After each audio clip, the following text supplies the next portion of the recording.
Hello everyone, it's me again, HN Anime. So, here we go. Today is the 26th of the month, so don't you dare ask who I am anymore. Today, I'm going to introduce a new series for you all, Sign-Slaying Executioner. If you enjoy the video, please give me a like, a share, and a subscribe. Not all tragedies happen without reason. They are caused by the sins of humanity. Our story begins in a certain city in South Korea. On a street corner, a young woman appears with a gloomy expression. Before her is a hideous creature that doesn't belong to this world, and those sins have transformed into grotesque monsters. A sharp blade materializes from Sana's arm. A moment later, she pushes off her toes, gaining momentum, and like a force of nature, darts toward the monster like the wind.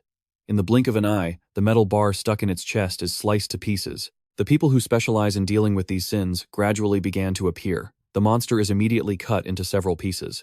Meanwhile, somewhere else, a guy named Gio is casually counting his money. Let's see, 10,000, 20,000, 30,000, 40,000. But none of this was his to begin with. 50,001. Then, Gio lowers his gaze, his voice becoming strangely gentle. Chin Tae-hyun, who was being used as a human cushion, immediately starts trembling uncontrollably. Yes. A second later, Gio roars and slaps him hard across the face. I told you to bring 52,000, you idiot. Despite that, he shamelessly takes the money anyway. Consider this a service fee for the missing amount. Chin Tae-hyun is knocked to the ground, unable to get back up. Just then, a strange voice rings out. Park, it's early in the morning and you're already acting like a piece of crap? The expressions on both Gio and Chin Tae-hyun's faces change, but in different ways. Without planning it, they both say a name in unison. Ahn Gan-tae. The bully isn't the least bit scared. In fact, he's arrogant. Playing cop again, are we? He lands coolly on the ground. And, you're playing the bully again? We're in the 11th grade now. Aren't you ashamed of yourself? This remark infuriates Gio. Damn it, you're the one who should be ashamed. He then throws a punch. Let me show you what a model student really is. A bookworm like you should just keep your nose in your books. But the punch is stopped halfway by Ahn Gan-tae. He quickly grabs Gio's arm. Despite his smaller frame, Ahn Gan-tae has his own techniques. In the name of justice. Gio, who is a head taller, is immediately lifted off his feet. The next second, Gan-tae slams him to the ground.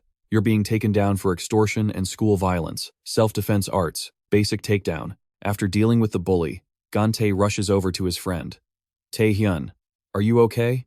The earlier slap still has him dazed. Gan-tae. Over on the other side, Gio scrambles back to his feet, his face as dark as a demon's. What the hell do you think you're doing? Ahn Gan-tae. Gan-tae reacts quickly, but before he can do anything, he gets slapped. Did you learn those self-defense moves from YouTube? He falls to the ground, his brows furrowing in pain. A second later, Gio's fist flies forward, but luckily, he doesn't actually hit him. You damn teacher's pet. If I didn't have to worry about the teachers, I'd have already beaten you to a pulp.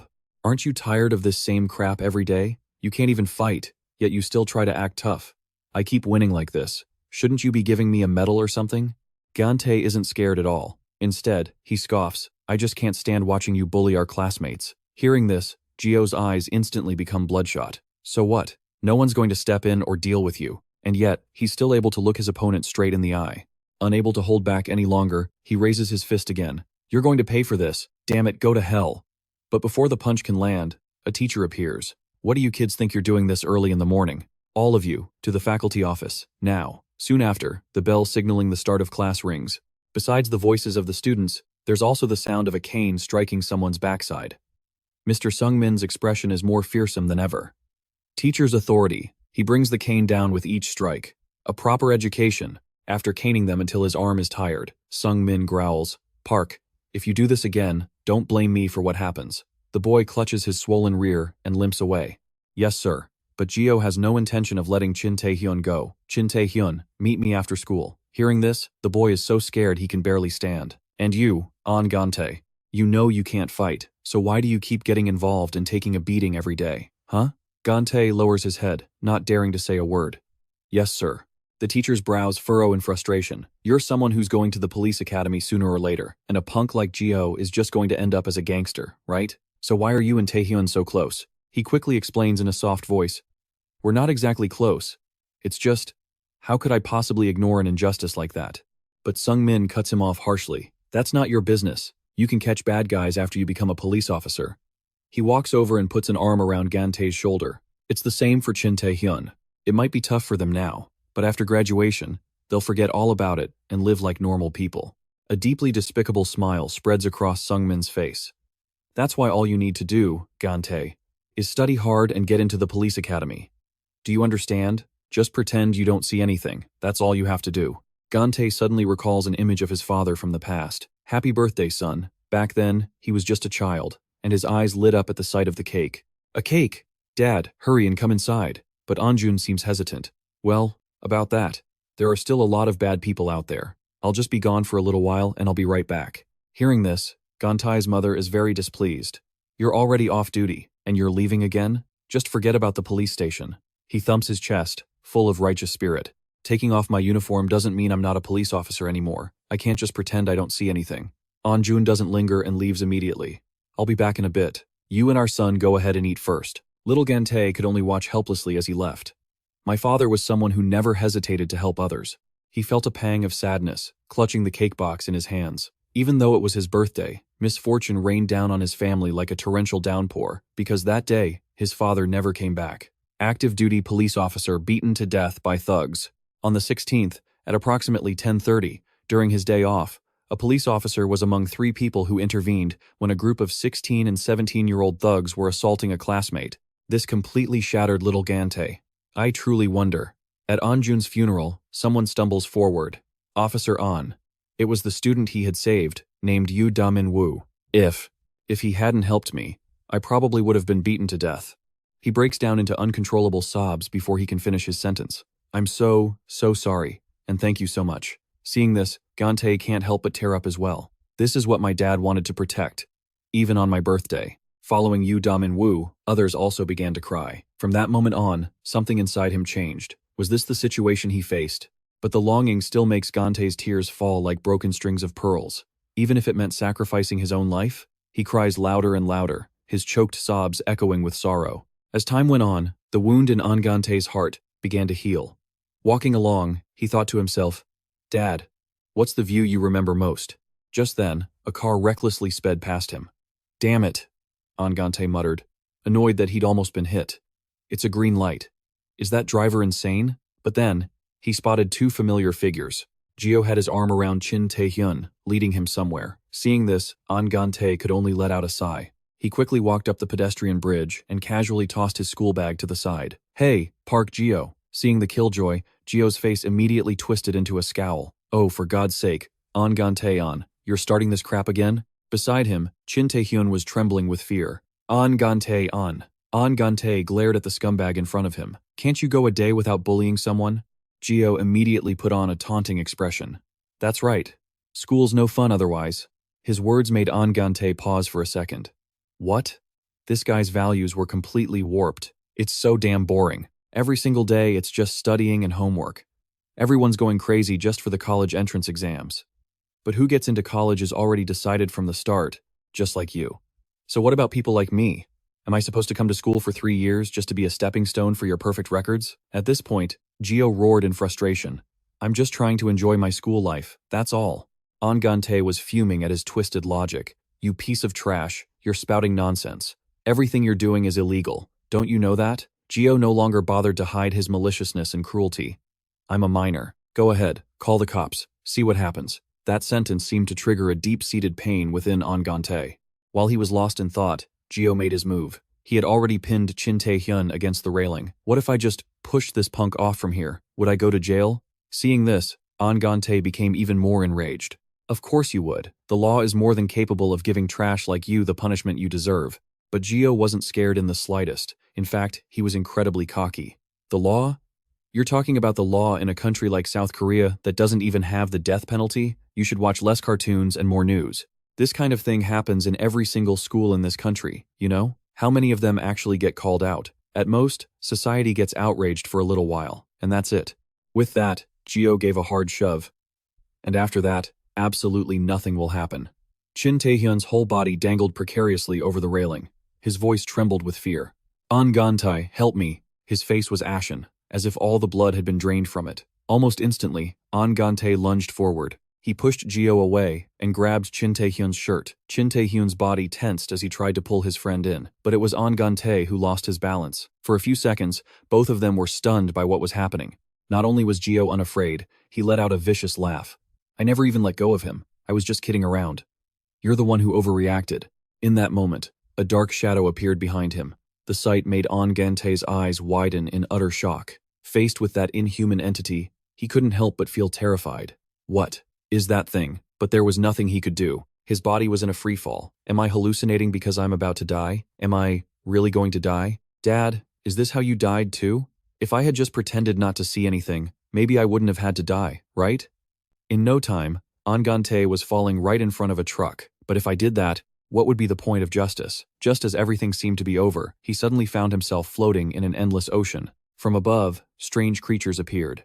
You who sacrificed yourself for another. We are the 7 sages, managers of human good and evil. Your sacrifice has impressed us. At that moment, Ahn Gan-tae came to his senses. What is this? I'm not dead? He started kicking his legs wildly. I'm really not dead. What kind of monsters are you? The sage simply crossed his arms, looking cool. We are immortals, you fool, not monsters. Ahn Gan-tae couldn't stop his body from sinking. Then hold me up. The sage paid him no mind and spoke clearly. Listen. To those who have sacrificed themselves for others, 2 choices are granted. Ahn Gan-tae momentarily forgot to struggle.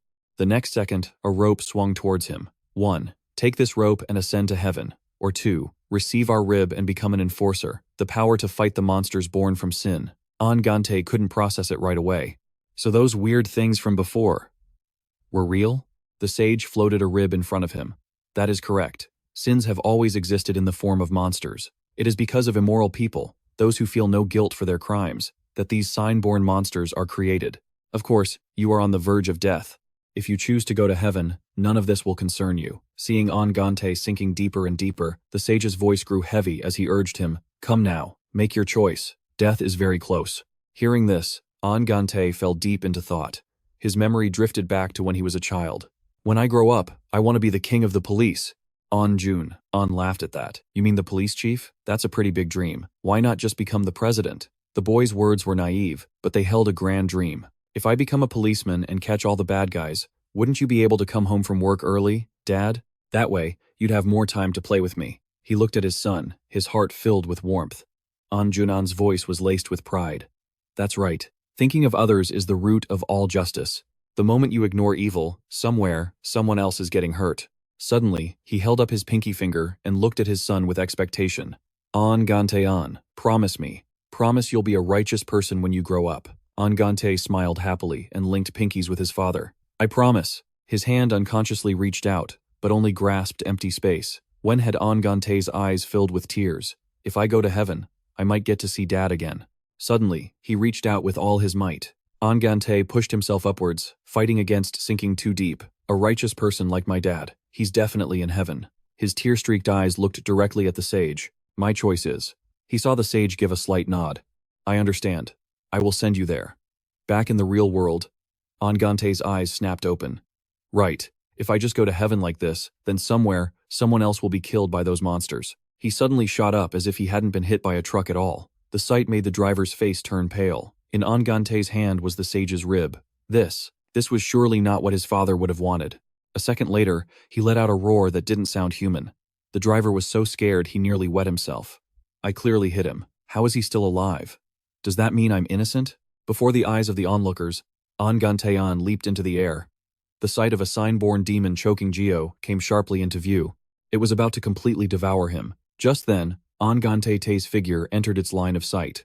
A second later, Assassin Shin's arm was sliced clean off. Then, Ahn Gan-tae made a badass landing on the ground.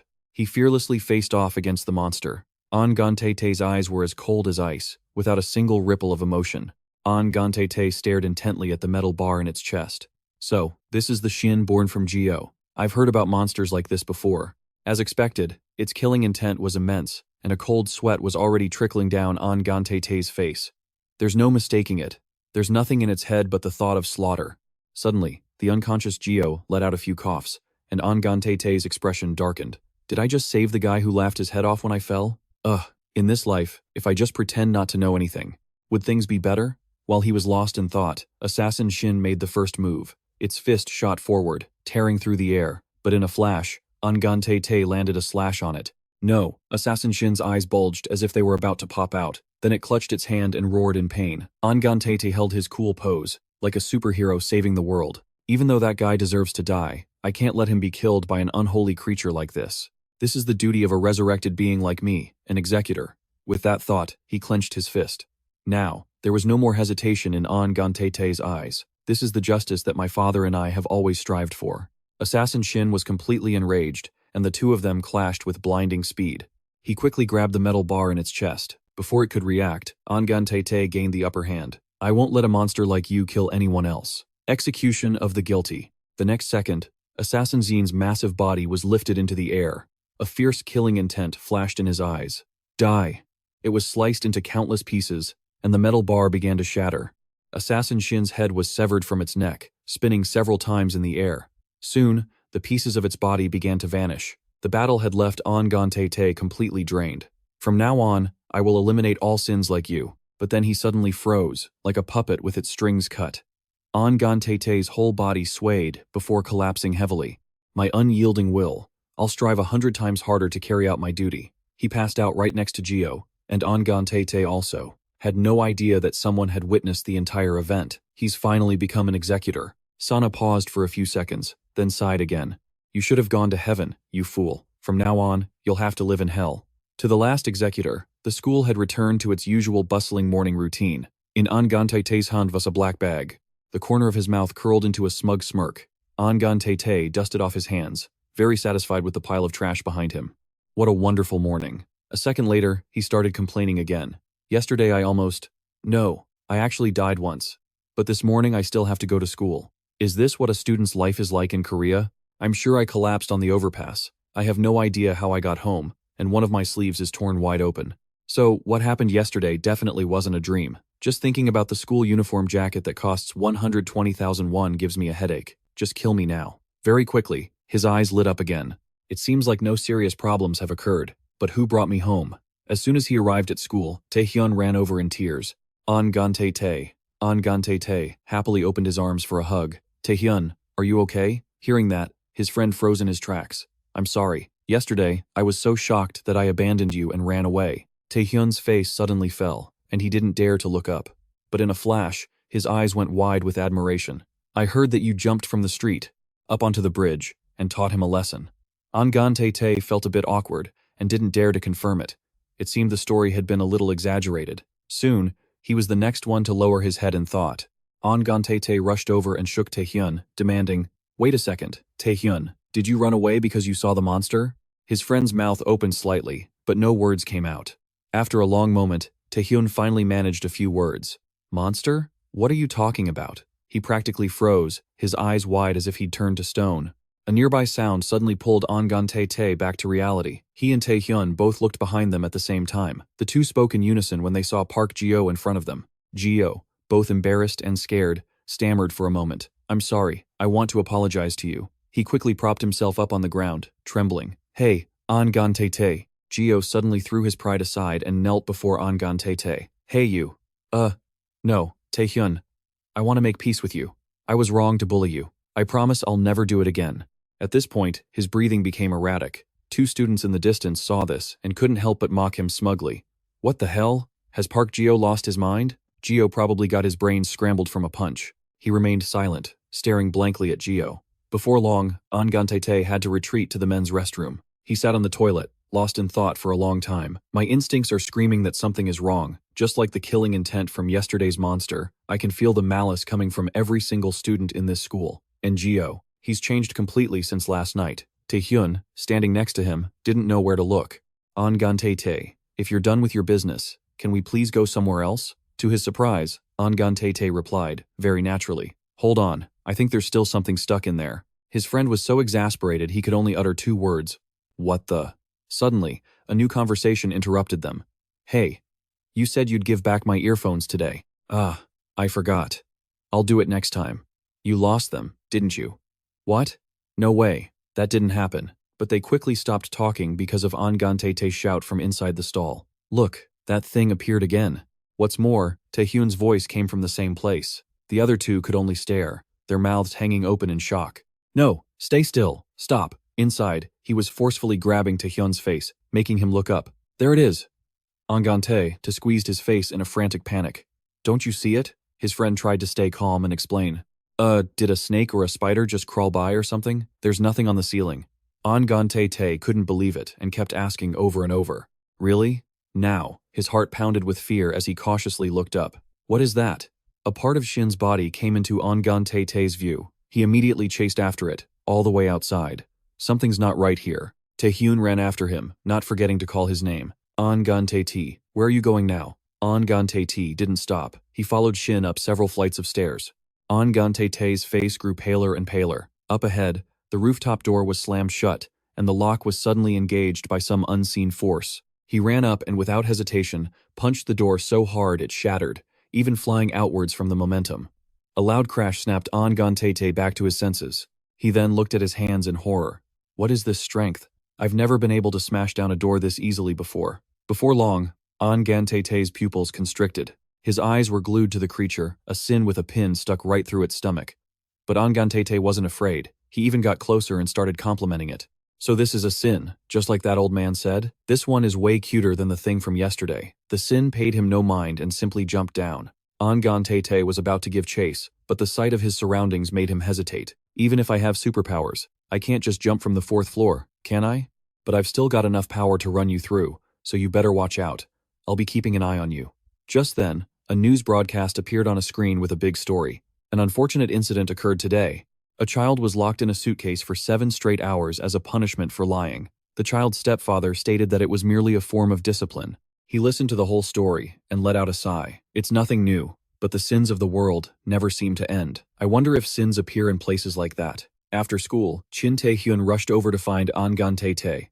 Ahn Gan-tae? He turned to see Shin Taehyun panting and asked, "Oh, Shin Taehyun, did you just get out of class?" Panicked, his face pale, he pointed into the distance. "A guy was just getting bullied over there." The moment the words were out, Ahn Gan-tae shot to his feet. In an instant, his focus shifted to a telephone pole. Ahn Gan-tae and Shin Taehyun had run over together. He stepped forward to observe the person wearing a uniform. "He goes to our school, too."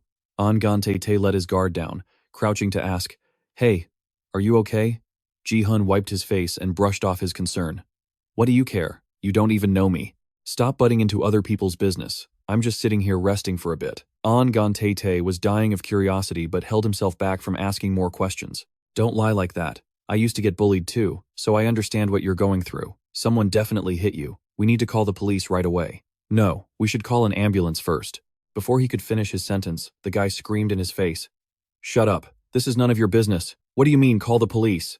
Ahn Gan-tae, a bit taken aback, stood up and stammered, "No, I just wanted to." Ji-hun completely ignored him and answered a call on his phone. "Mom, I'm hanging out with friends tonight, so I'll be home late." Ji-hun was so absorbed in the call, he didn't notice the sin that had appeared right above his head.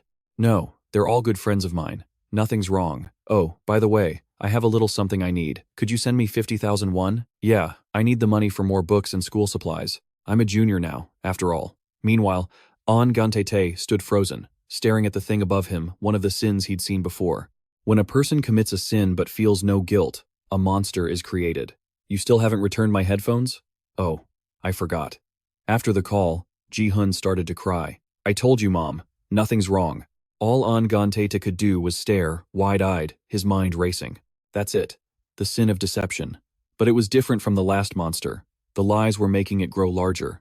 Ahn Gan-tae lowered his head, his voice tense. "Hey Shin Taehyun, you don't see it?" Shin Taehyun, completely oblivious, replied blankly. "Are you still joking about what happened earlier?" Ahn Gan-tae gave a cold reply that missed the point entirely. "Get that guy out of here and run." Shin Taehyun just stood there, frozen. "Huh?" Then Ahn Gan-tae took off running, clutching his injured arm. This is bad. No matter how much he wanted it, the axe wouldn't appear in his hand. He couldn't take it anymore. Scowling, his face dark, he roared, "Run now!" After shouting the warning, Ahn Gan-tae refocused on the pin in the Deception Devil's body. If the axe won't appear, then I'll just fight it with my bare hands. Believing the best defense is a good offense, he slammed his fist into the Deception Devil's cheek. A second later, Ahn Gan-tae was sent flying. He dug his heels in to keep from falling and quickly assessed the situation. A direct hit, right in the face. The creature's dry cough echoed in Ahn Gan-tae's ears. The Deception Devil opened its mouth to negotiate. "My friend, I want to make peace." Ahn Gan-tae was completely stunned by what he was seeing. "You can talk?" The creature knelt down, bowing its head to the ground before Ahn Gan-tae. "I was only just born. I'm not even fully complete yet. I haven't killed anyone. Not all sins are evil. Please, spare me. Please, show some compassion. He began to waver, replying with hesitation. Really? Ahn Gan-tae fell into a momentary silence. There's still so much I don't know about sins. Maybe I should gather more information by talking to it. The deception devil seized this opportunity to pierce him with its sharp nose. An opening. Ahn Gan-tae was caught so off guard he could only widen his eyes before spitting up a mouthful of blood. The deception devil chuckled, pleased with its work. It watched the droplets of liquid fall, its excitement growing. I was lying. Cough. As he struggled in pain, the deception devil opened its mouth, laughed with glee. It retracted its sharp nose, leaving Ahn Gan-tae suspended in midair. Seizing the moment, he gathered all his strength to lunge at the deception devil. You bastard! But it was ready, its fists already prepared to unleash a barrage of blows. The deception devil clenched its hand and threw a punch toward Ahn Gan-tae. He saw the streak of light, and his eyes widened in alarm. I'm done for, but somehow, I can see the trajectory of his attack. Taking advantage of this, Ahn Gan-tae gritted his teeth and charged forward. He went on the counteroffensive, unleashing a flurry of attacks that were just as fierce as the monsters. His footwork was like a phantom's. Even Ahn Gan-tae was surprised by his own abilities. Did I really dodge all of that? This is unreal. Witnessing this display, the deception devil only grew more excited. You're pretty good. The two fought until their vision began to blur, but neither was willing to stop. He began to realize the fight was not in his favor. This can't go on. Ahn Gan-tae launched a spinning kick in midair, then flipped several more times to fly towards it. At that moment, Ahn Gan-tae focused and told himself, I may lose every single day, but in return, I've gained a ton of combat experience. I just have to trust my experience and my own abilities. At this rate, I can win even without the axe. Shin Tae-hyun was still helping Ji-hoon get away, completely unaware of the scene behind them. Ahn Gan-tae didn't hold back, using a giant mace. Mighty mace, I will definitely take you down. Facing an opponent of equal strength, the deception devil grew excited. Nice talk. I accept your challenge. Both it and Ahn Gan-tae drew back their fists, aiming at each other. However, Ahn Gan-tae's hand suddenly relaxed slightly. A second later, his fingers spread wide. The deception devil opened its mouth and roared, Too bad for you. I was lying again. It used its long nose to violently slam Ahn Gan-tae into the ground. He had no strength left to resist and could only let out a few painful coughs. Seeing this, the corner of the deception devil's mouth curled up into a smirk. To be fooled twice, you humans are truly foolish. It once again tormented Ahn Gan-tae with a punch that felt like it shattered his bones. The deception devil pushed him away, then instantly teleported over to him to punch him again. Even after he was slammed into a wall, it didn't stop. The lying demon was determined to land the final blow right then. So foolish. Ahn Gan-tae could do nothing but scream helplessly. Get away! Damn it! Even with this much power, I still can't beat that monster. The creature found the scene even more interesting. How fun. At that moment, only one thought ran through his mind. Why won't the axe blade appear? Ahn Gan-tae glanced into the distance and saw two familiar figures. I just wanted to become an enforcer, to save people. The lying demon continued its arrogant insults. You're a stubborn one, but do you really think a mere human can stand against a Shin? Its hand, hovering in the air, began to move. The lying demon suddenly clenched its fist and aimed at Ahn Gan-tae. Die! But another flash of light appeared just in time, shooting toward it. A girl flew in from a distance, piercing straight through the lying demon before it could react. Its arm was taken off with ease.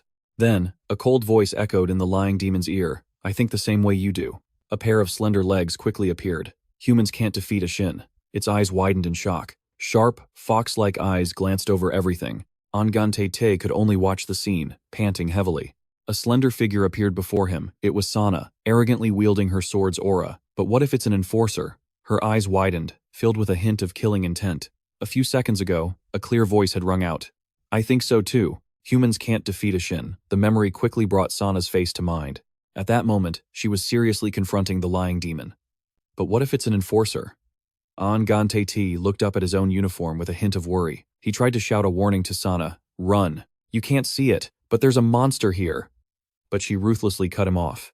This must be the lying demon, right? He grew even more agitated, pushing himself up to yell. That is the lying demon. Wait, how do you know about the Shin? Hold on. After saying that, Ahn Gan-tae suddenly paused for a few seconds, looking at her. Did you just say, enforcer? The lying demon had waited until now to speak up.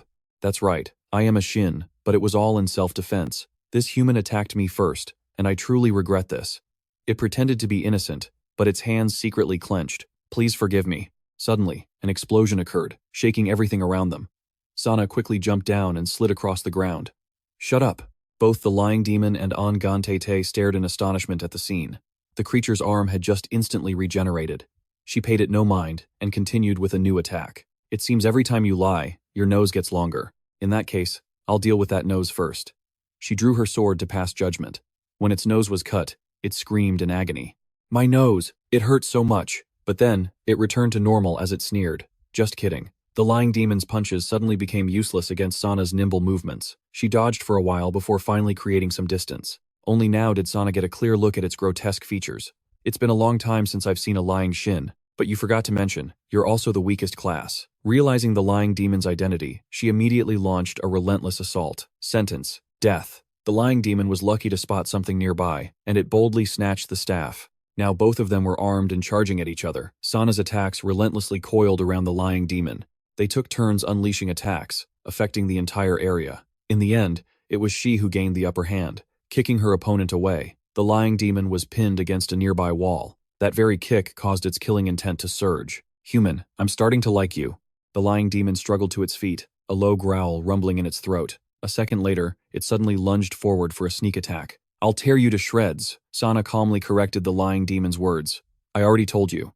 I'm an enforcer, not a human. She remained cold, unhesitatingly swinging her sword through the air. Frame slash. Sentence: 1 year. Sana took advantage of its frantic escape to teleport to the lying demon's chest. It quickly panicked as the nail on its chest was knocked loose. The nail! My nail! I have to restore it, now. For the first time, she spoke a long sentence. You must be a newly born Shin, so you probably don't know, but the only way to deal with your kind is to cut that nail off. Sana's gaze was sharp enough to take the lying demon's life. In other words, you're dead. It began to feel fear, its eyes welling with tears as it begged. Wait, I was lying. I'm actually still human, not a Shin. Why am I so scared of this puny human girl? I'm human too. Seeing her raise her sword, the lying demon could only scream internally. No, Sana's leap was like a sudden enlightenment for it. She's a real enforcer. Sana gritted her teeth and sneered at the lying demon. Stop lying. As she finished speaking, a flash of light shot past its eyes. Darkness immediately enveloped it. What is this? I can't see anything anymore. All it could make out were 2 glowing slashes contrasting against the darkness. It hurt so much. Following that was a series of slashes. The lying demon's pupils had shrunk to a pitiful size, but she wouldn't let it go, directly cutting out its eyeballs. Dual slash sword style. Sentence: 5 years. Suddenly, the lying demon's body was unexpectedly enveloped in a blinding layer of light. Both Sana and he were stunned, unable to believe their eyes. In the air, all they could see was the lying demon's wide-open eye. I don't want to die. And then, it was swallowed by the light, still screaming. It was real. A moment later, the surrounding area returned to peace. Just as Ahn Gan-tae calmed down, he looked at her with renewed excitement. That was amazing. A bone armament. So you're an enforcer too, just like me, right? Sana's arm was transforming as her sword disappeared, and she didn't forget to reply. That's right, Ahn Gan-tae. I am Sana, a member of the 1st Battalion of the South Korean Enforcer Branch. Elsewhere, Chin Tae-hyun was still looking around silently. Ahn Gan-tae. He's been acting strange all day. He kept saying he saw a monster, and even though I didn't see anything, it didn't seem like he was lying. Don't tell me it was real? But that other guy has gone home already. What should I do? While he was lost in thought, his vision shifted. Chin Tae-hyun looked around the unfamiliar place curiously. Huh? How did I get here? Not far away, a plume of white smoke billowed up. The person with the eye-shaped name tag was reporting. This is the squad leader of the 8th Battalion. The mission to restore the scene and deploy the amnesia gas is nearly complete. Sana was the one listening on the other end. Mission complete. She seriously confirmed it again. I repeat, this is Sana. The mission is complete. Ahn Gan-tae, who had been following Sana, wouldn't stop asking questions. You said your name is Sana, right? My wounds have completely healed too, like I'm a lizard or something. Anyway, thank you. I can't believe she's so cold she'd just smack his friendly hand away like that. Sana's tone was ice cold. Don't try to get friendly with me. Her expression sent a chill down his spine, but just as quickly, Ahn Gan-tae's fear turned to confusion at what she said next. You. Don't even think about fighting a Shin one-on-one. He stared, wide-eyed, completely lost by her sudden warning. What do you mean? Sana started to turn away, but tossed a quick reply over her shoulder. Even enforcers can die if their hearts are destroyed. We're not immortal. Goodbye. As she began to vanish, Ahn Gan-tae desperately tried to stop her. Wait, I was about to die, and you saved me. Aren't we enforcers supposed to help each other out? She stopped in her tracks but didn't turn around, her words cutting like a knife. Don't get the wrong idea. I was ordered to eliminate the Shin, and you just happened to be there. Same as that night, got it? It finally clicked for Ahn Gan-tae. So, you were the one who took me home? Sana admitted it, then apologized with unsettling nonchalance. That's right, sorry about breaking your window. Hearing that, he became indignant and demanded loudly, then why are you forbidding me from fighting the Sin? You fought one. Ahn Gan-tae looked down at his own hand, then said hesitantly, the moment I was reborn as an enforcer, I swore I would eradicate all sin from this world. She seemed slightly taken aback by that, glancing back in disbelief. Finally, Sana seemed willing to have a real conversation, or so he thought. So, if you want to kill all the Shin too, is everything you've got right now just an excuse? Her words hit a nerve, and the color drained from Ahn Gan-tae's face. Wait a minute. But she closed in on him, pressing her attack and exposing his weakness. So I was right, wasn't I? You were asking why it didn't show up. As she said this, Sana's hand clenched, filled with hatred. She drove her fist into Ahn Gan-tae's stomach, a punch meant to teach him a lesson. It's because you don't have what it takes to call it justice. With a single punch, Sana nearly sent him flying into the ceiling. Ahn Gan-tae gasped in pain, unable to make a sound. As he crumpled to the floor, she looked down on him with utter contempt. An idiot who doesn't even know what's important. You're pathetic. This branch is already full of idiots just like you. Why would we need one more? Ahn Gan-tae could barely breathe through the pain, but he still struggled to get up. Wait, just listen to me. But Sana turned to leave without a second thought. Shut up. You're nothing but a fool. You can't even summon your executor armament. Just forget about all of this and go back to your peaceful life. Her words hit Ahn Gan-tae like a physical blow, leaving him completely stunned. As soon as she was gone, Ahn Gan-tae got to his feet, 1,000 different emotions flashing across his face. He stood there, rooted to the spot, in total disbelief. No justice? He asked himself, then fell into a heavy silence. Was he truly all alone in this vast, empty space? The scene finally shifts to a city street. He catches his reflection in a shop window. You've got to be kidding me. She actually had the nerve to punch me after saying I don't have justice? What kind of girl is she? How can she say something like that? And man, she's strong. Before long, Ahn Gan-tae spotted another Shin. It was rummaging through some trash cans, looking for food. Suddenly, the Shin sensed it was being watched and whipped its head around. In the blink of an eye, it vanished. Sung-min's face suddenly flashed in his mind. It's none of your business. Even Sana's words echoed in his head. Just forget about all of this and go back to your peaceful life. Ahn Gan-tae paused, lost in thought, completely unaware that two Shin were now tailing him. How can I just ignore everything and pretend none of this is happening? I can't go back to how things were before I knew about the Shin. The greedy Shin dodged a patch of light, but it couldn't escape his gaze. Ahn Gan-tae remembered the look of contempt in her eyes.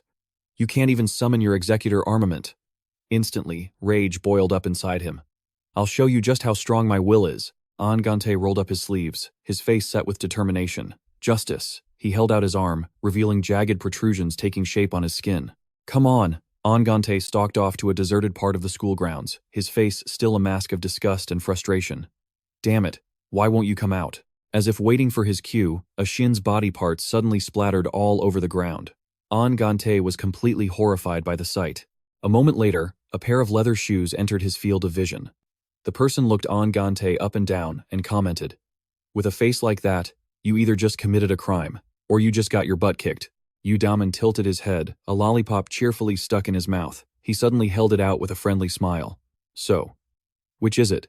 Ahn Gan-tae remained frozen. As the twilight deepened, so did the look on his face. Yu Damin stamped his foot for emphasis.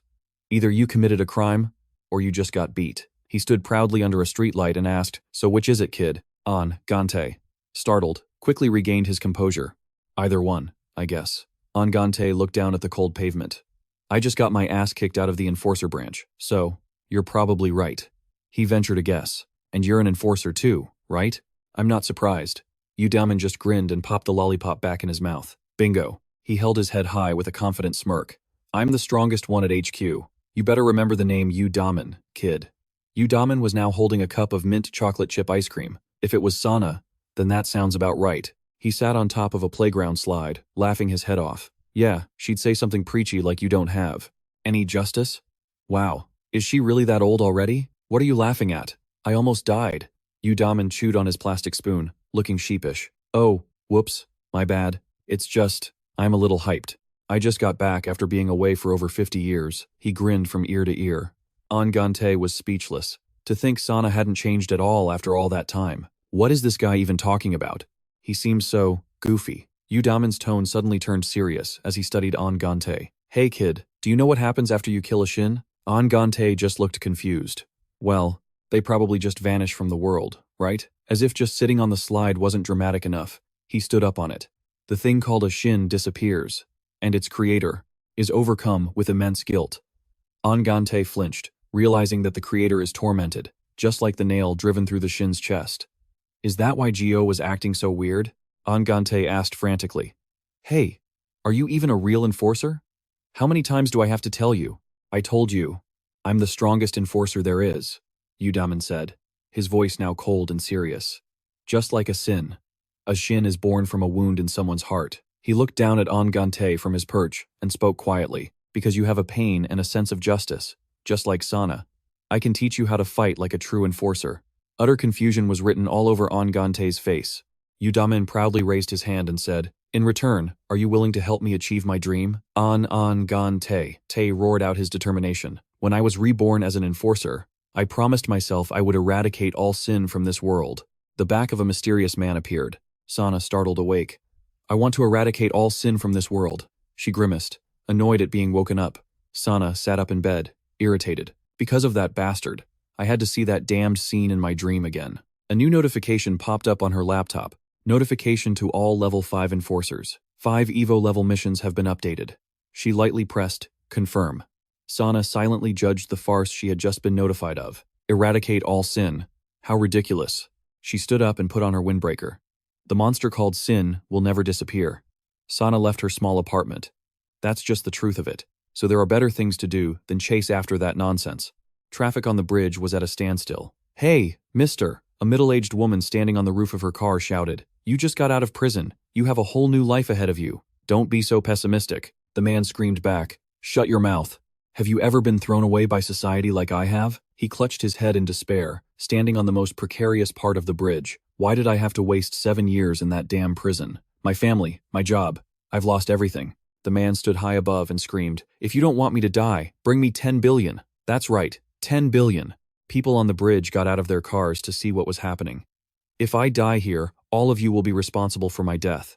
I'll use my life to curse every single one of you. Sana looked up at the man and calmly made a call.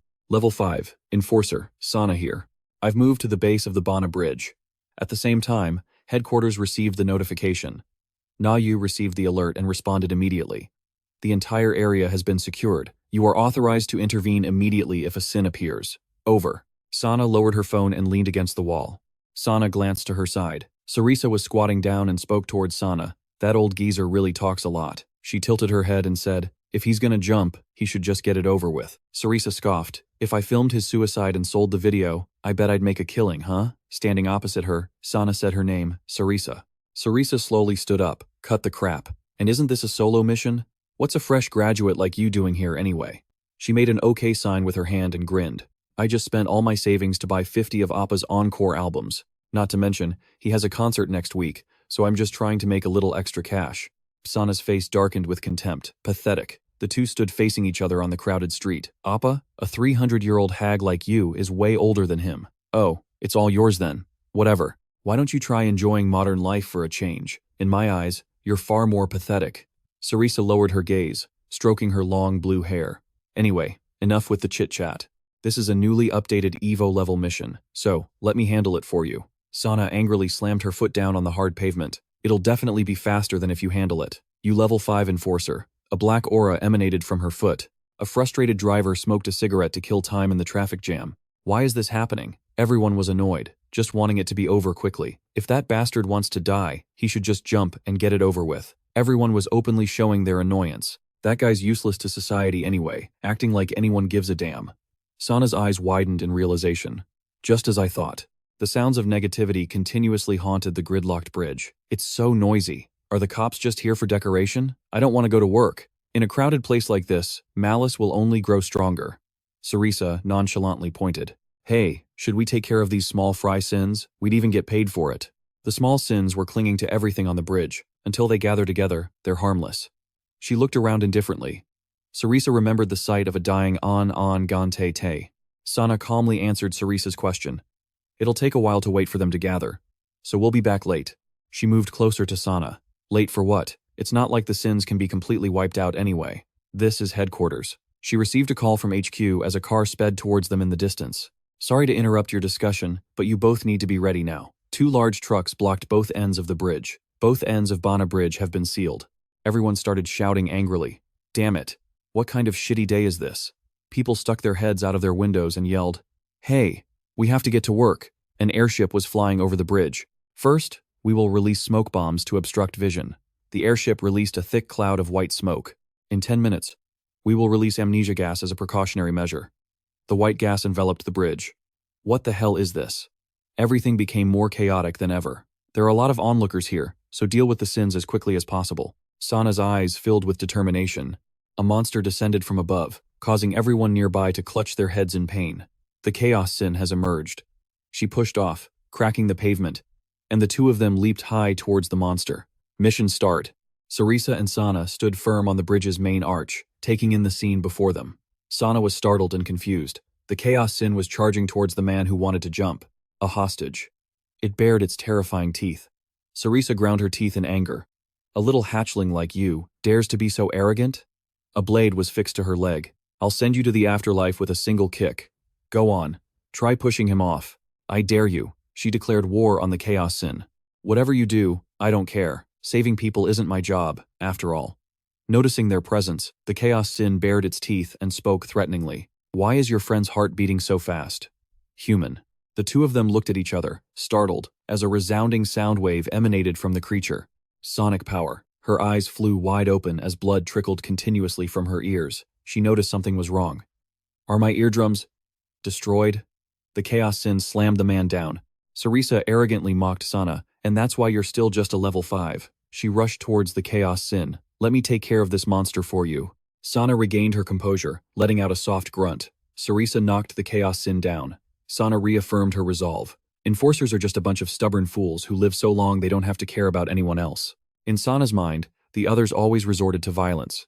A bunch of blockheads who just want to fight, completely forgetting the main objective. Fools willing to give up everything. Sarisa continuously launched kicks at the chaos sin. The man from before was now falling from above. To them, watching someone die right before their eyes was just a trivial event. So trivial that they could remain unfazed even if hundreds of thousands perished.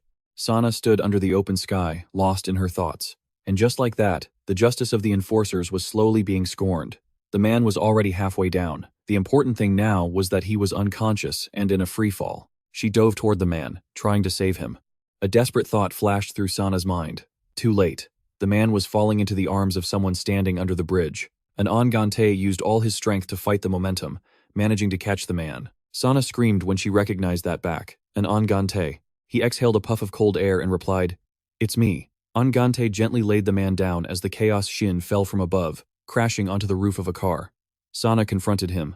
Hey, didn't I tell you not to fight the shin anymore? The chaos shin nearby was smoking from the fall, and Sarisa quickly jumped down as well. Damn it, I just got back to work after 2 weeks and I'm already rusty. She wondered about Ahn Gan-tae's appearance. Who's this? The creature roared with the last of its strength. Ahn Gan-tae roared at the chaos shin. Shut up. He screamed so hard that blood trickled from his ears and throat. Are you singing or screaming, you mutt?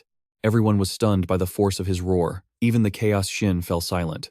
It lowered its body, getting ready to pounce. The chaos shin charged at Ahn Gan-tae. His bladed claw severed its arm. A blade grew out from Ahn Gan-tae's arm. Round 2. Sana. Sana was too shocked to speak. He braced himself to attack again, shouting, And this time, you're going to hear me out. And Ahn Gan-tae clenched his fist, gathering his strength. First, he landed a heavy punch on the chaos shin. I have to skewer you first, you monster. The creature's momentum carried it over the edge and into the cold water below. Sarisa curiously asked about him. Who is this kid? Sana was dumbfounded by his power. She broke out in a cold sweat, wondering. He already knows how to use his enforcer armament. Huh. Yu Damin swirled the mint milk tea in his hand. The kid's got some real talent. He watched the chaotic battlefield from a distance. The last enforcer. Yu Damin took a sip of his milk tea and said proudly, It must be because I'm an excellent teacher, right? In the distance, darkness fell over a slide in a park. Your heart has been marked by the rib of a death immortal. Yu Damin explained to Ahn Gan-tae. As long as your heart is safe, every other part of you can be regenerated. and that's what allows you to use your enforcer armament. He rolled up his sleeve. But no matter how much I flex, it won't appear? Yu Damin's sarcastic laugh made Ahn Gan-tae choke. Well, sometimes you get constipated because of digestive issues, right? You just need to see a doctor to fix it, and then you can go comfortably again. Yu Damin seriously urged him to think. He touched Ahn Gan-tae's chest. You said you died after a traffic accident. This body must have been completely crushed by a car. So why are you still standing here? And Ahn Gan-tae's eyes widened in realization. Sana told me my body could heal on its own. Yu Damin calmly explained. That's right. Your body is just a shell now. An enforcer's heart is vastly different from a normal person's. Their bodies have an extra part compared to a normal human's. An enforcer's body has a heart that has received the blessing of the 7 drunken immortals. The energy they receive originates from the heart and flows throughout the body. It's called celestial energy. The blood flowing from the heart carries this power throughout the body. To keep an enforcer's body from being destroyed, celestial energy constantly courses through it. He held out his hand. So, what if I were to focus that celestial energy into my arm? Ahn Gan-tae seemed to be grasping the key point. He listened intently, as Yu Damin pointed out. The most important thing is how you balance it. If you focus too much energy into your arm, your body will immediately fall apart. He imagined his body exploding in his mind. Of course, you won't die because you still have that heart, but your body will just keep regenerating and being destroyed over and over, subjecting you to infinite pain. It's certain that your mind will be destroyed long before your body is. Yu Damin took a sharp breath and stared at Ahn Gan-tae. He asked seriously if Ahn Gan-tae was willing to accept this risk. So, are you prepared to accept all the risks and fight like a true enforcer? Ahn Gan-tae hesitated. His lips pressed tightly together. He clenched his fist. Ahn Gan-tae felt another hand gripping his. Ahn Gan-tae carried the unconscious man down from the car's roof. Even so, I still haven't mastered the weapon creation technique. Sana yelled toward Ahn Gan-tae. Hey, Ahn Gan-tae, she hurried after him. I told you to stay away from the Shin. Be quiet for a second. I'm just doing exactly what you did when you saved me. The Chaos Shin launched itself out of the water and leaped back onto the bridge. It began to roar again. The force of its cry made the two of them whip their heads around. Raising her spear into the air, Sarisa unleashed a flurry of kicks, shredding the Chaos Shin's body. Spear rend. After having its limbs severed, it lost its balance and collapsed. She landed lightly on the ground. Sarisa scratched her head and berated them. Damn it, how could you idiots turn your backs on a Shin? She raised her voice and yelled. Hey, Sana, a 5th-rank enforcer like you is getting distracted with trivial matters while fighting a Shin? That's why you're stuck at the 5th rank, you know. The two of them were silent. Blood was splattered all over the ground where Yu Damin was, and Ahn Gan-tae trained so hard his body was steaming. Why do you keep telling me stories about Sana? Yu Damin chuckled softly, warning him. And Ahn Gan-tae, you're someone who hasn't been poisoned by the dogs at the branch yet, he stated firmly. When I look at you, I feel that you and Sana are very much alike. They both shouted in unison, don't you dare treat human lives so lightly. Hearing him say the same thing, Sana glanced over at an Ahn Gan-tae. Sarisa scoffed at their synchronized shout. Look at that, you two are really in sync. She pointed at an Ahn Gan-tae. Hey kid, what battalion are you from? At your level, you're probably around the 5th rank like Sana, right? And Ahn Gan-tae was flustered, not knowing how to answer. What's a battalion? Hey Sana, what should I say? She frowned, confused. You don't even know that? But then Sarisa realized something, her eyes widening in surprise. Wait a minute, were you just reborn? Sana stood tall and said calmly, Hey, high-ranking enforcer Sarisa, I want to ask why you didn't bother to save anyone. She gritted her teeth and shot back angrily. Is there some rule that says I have to? Sana questioned her coldly. Because you offered your life for someone else. That's how you were acknowledged and became an enforcer, right? Sarisa frowned, at a loss for words. Sana's eyes were filled with passion. That way of looking at the world. The two looked at Sarisa, annoyed. Another idiot like Sana? Seriously? She put her hands on her hips, tilted her head back, and laughed. She's completely nuts. Rank 5s like you dare to lecture me? What is it you brats always say? Sarisa sneered contemptuously. Something like, if you keep doing these trivial things, you think you'll become the branch president? Sana's shoulders slumped, and she lowered her head, replying softly, Yeah, that's right. Sarisa's spear slammed into the ground. It really is. Well then, you kids can keep playing hero. She braced herself and leaped high into the air. Now stay out of my way so I can deal with that monster. Ahn Gan-tae helped the man lean against a car on the side of the road. He turned and called out to her, Sana, you. And Ahn Gan-tae exclaimed in shock. You're weaker than I thought. I figured you'd be the strongest enforcer. Sana was startled and embarrassed. How can he just say that to my face? You're getting back up, right? You don't agree with a single word that woman said, do you? Ahn Gan-tae asked Sana seriously. What about what I said yesterday, about destroying all the Shin and saving everyone? Sana was indifferent to his question. What's wrong with that? She said, dashing Ahn Gan-tae's hopes. The Enforcer headquarters isn't as noble as you think. Sana pointed her sword at him. We destroy Shin every single day, but they just keep multiplying endlessly. Because of that, the Enforcers have gradually forgotten their original mission. She raised a finger for emphasis. They only care about killing Xin, ignoring the lives of others, and you'll become just like them eventually. For a moment, it was as if they were the only two people in the world.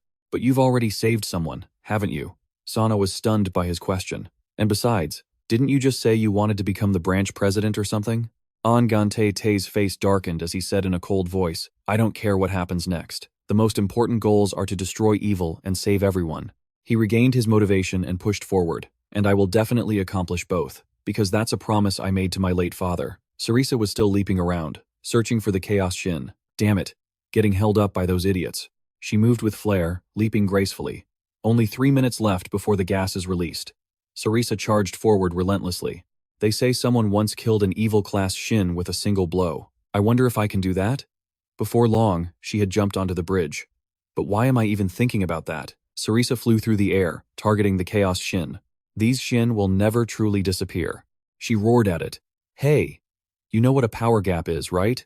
Are you really trying to run away on those baby legs? Sarisa gathered her strength, took a run up, and landed a devastating blow, inflicting a dark wound. She laughed excitedly. I just need to shut that big mouth of yours, and you won't be able to bark anymore. Sarisa continued to smash the Chaos Shin. Next up is your head. Black fluid oozed continuously from its head. She suddenly sensed imminent danger. It let out another massive roar, a sonic wave. Sarisa frowned in annoyance. Damn it, it's the same attack as before. She lost her balance. Sarisa's heart was in her throat. She felt something was wrong with her ears. This is so annoying. This freakish skill destroyed my eardrums. The Chaos Shin spoke arrogantly. Human, you've underestimated me. The Chaos Shin opened its mouth wide. Blood streamed from Sarisa's ears. I've figured out your movement patterns, it said, lunging toward her. You're aiming for my body, aren't you?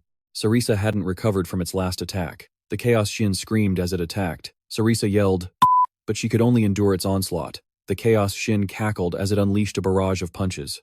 She managed to withstand hundreds of its blows. Sarisa stood strong, sneering at the Chaos Shin. You think you can defeat a rank 3 enforcer that easily? She gathered her power, causing the bridge to crack. First, balance. Sarisa looked at it with a contemptuous smile. Thanks for underestimating me. The creature was confused by her words. Sarisa mustered all her strength for another attack. And don't you dare run away while you can still fight. Spear dance? She slashed relentlessly at the Chaos Shin. It roared in agony. The Chaos Shin plummeted from the sky. Sarisa looked down from above and noticed something strange. Just as the Chaos Shin hit the ground, Sana charged towards it from a distance. Sarisa was stunned by her speed. Impossible. How can a rank 5 move that fast? The wind force was so strong Sana couldn't even close her mouth. That Shin monster isn't dead yet. Earlier, the two were below, planning their strategy. I know, but I still can't match the speed of a high-ranking enforcer like her. What are we supposed to do? Ahn Gan-tae lifted Sana high into the air, just like this. She cried out in fear. What the? And Ahn Gan-tae smiled more confidently than ever. The physical strength of an enforcer can make a person. Sana's eyes widened in disbelief. You're insane. And Ahn Gan-tae threw Sana upwards. Go for it. Sana. Sana hurtled towards the Chaos Shin with the momentum. Piercing arrow. She delivered a fatal blow. That's probably a 5-year sentence. And Ahn Gan-tae leaped after her, shouting, Pull your sword back. He channeled all his strength into his fist. Its weak point is the nail, right? He yelled, slamming his fist into the nail embedded in its body. Die! Sana screamed in pain. Watching from a distance, Yu Damin couldn't help but comment. Whoa. Just as I thought, Sana still isn't used to teamwork. The Chaos Shin, and Ahn Gan-tae and Sana both fell onto the bridge. It was gasping, trying to get its last words out. I still have things to say. She clutched her arm in pain. It hurts like hell. I told you to pull your sword back. Even if you hadn't shown up, I could have handled it myself. Sarisa jumped down from above. You two are a real comedy act. I destroyed the nail, so it was weakened and would have died anyway. The airship above began to release white smoke. They've started releasing the gas. Steam billowed from her ears.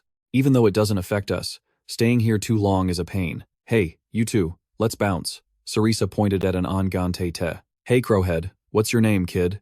He smiled confidently, looking into the distance. The man from before had been helped.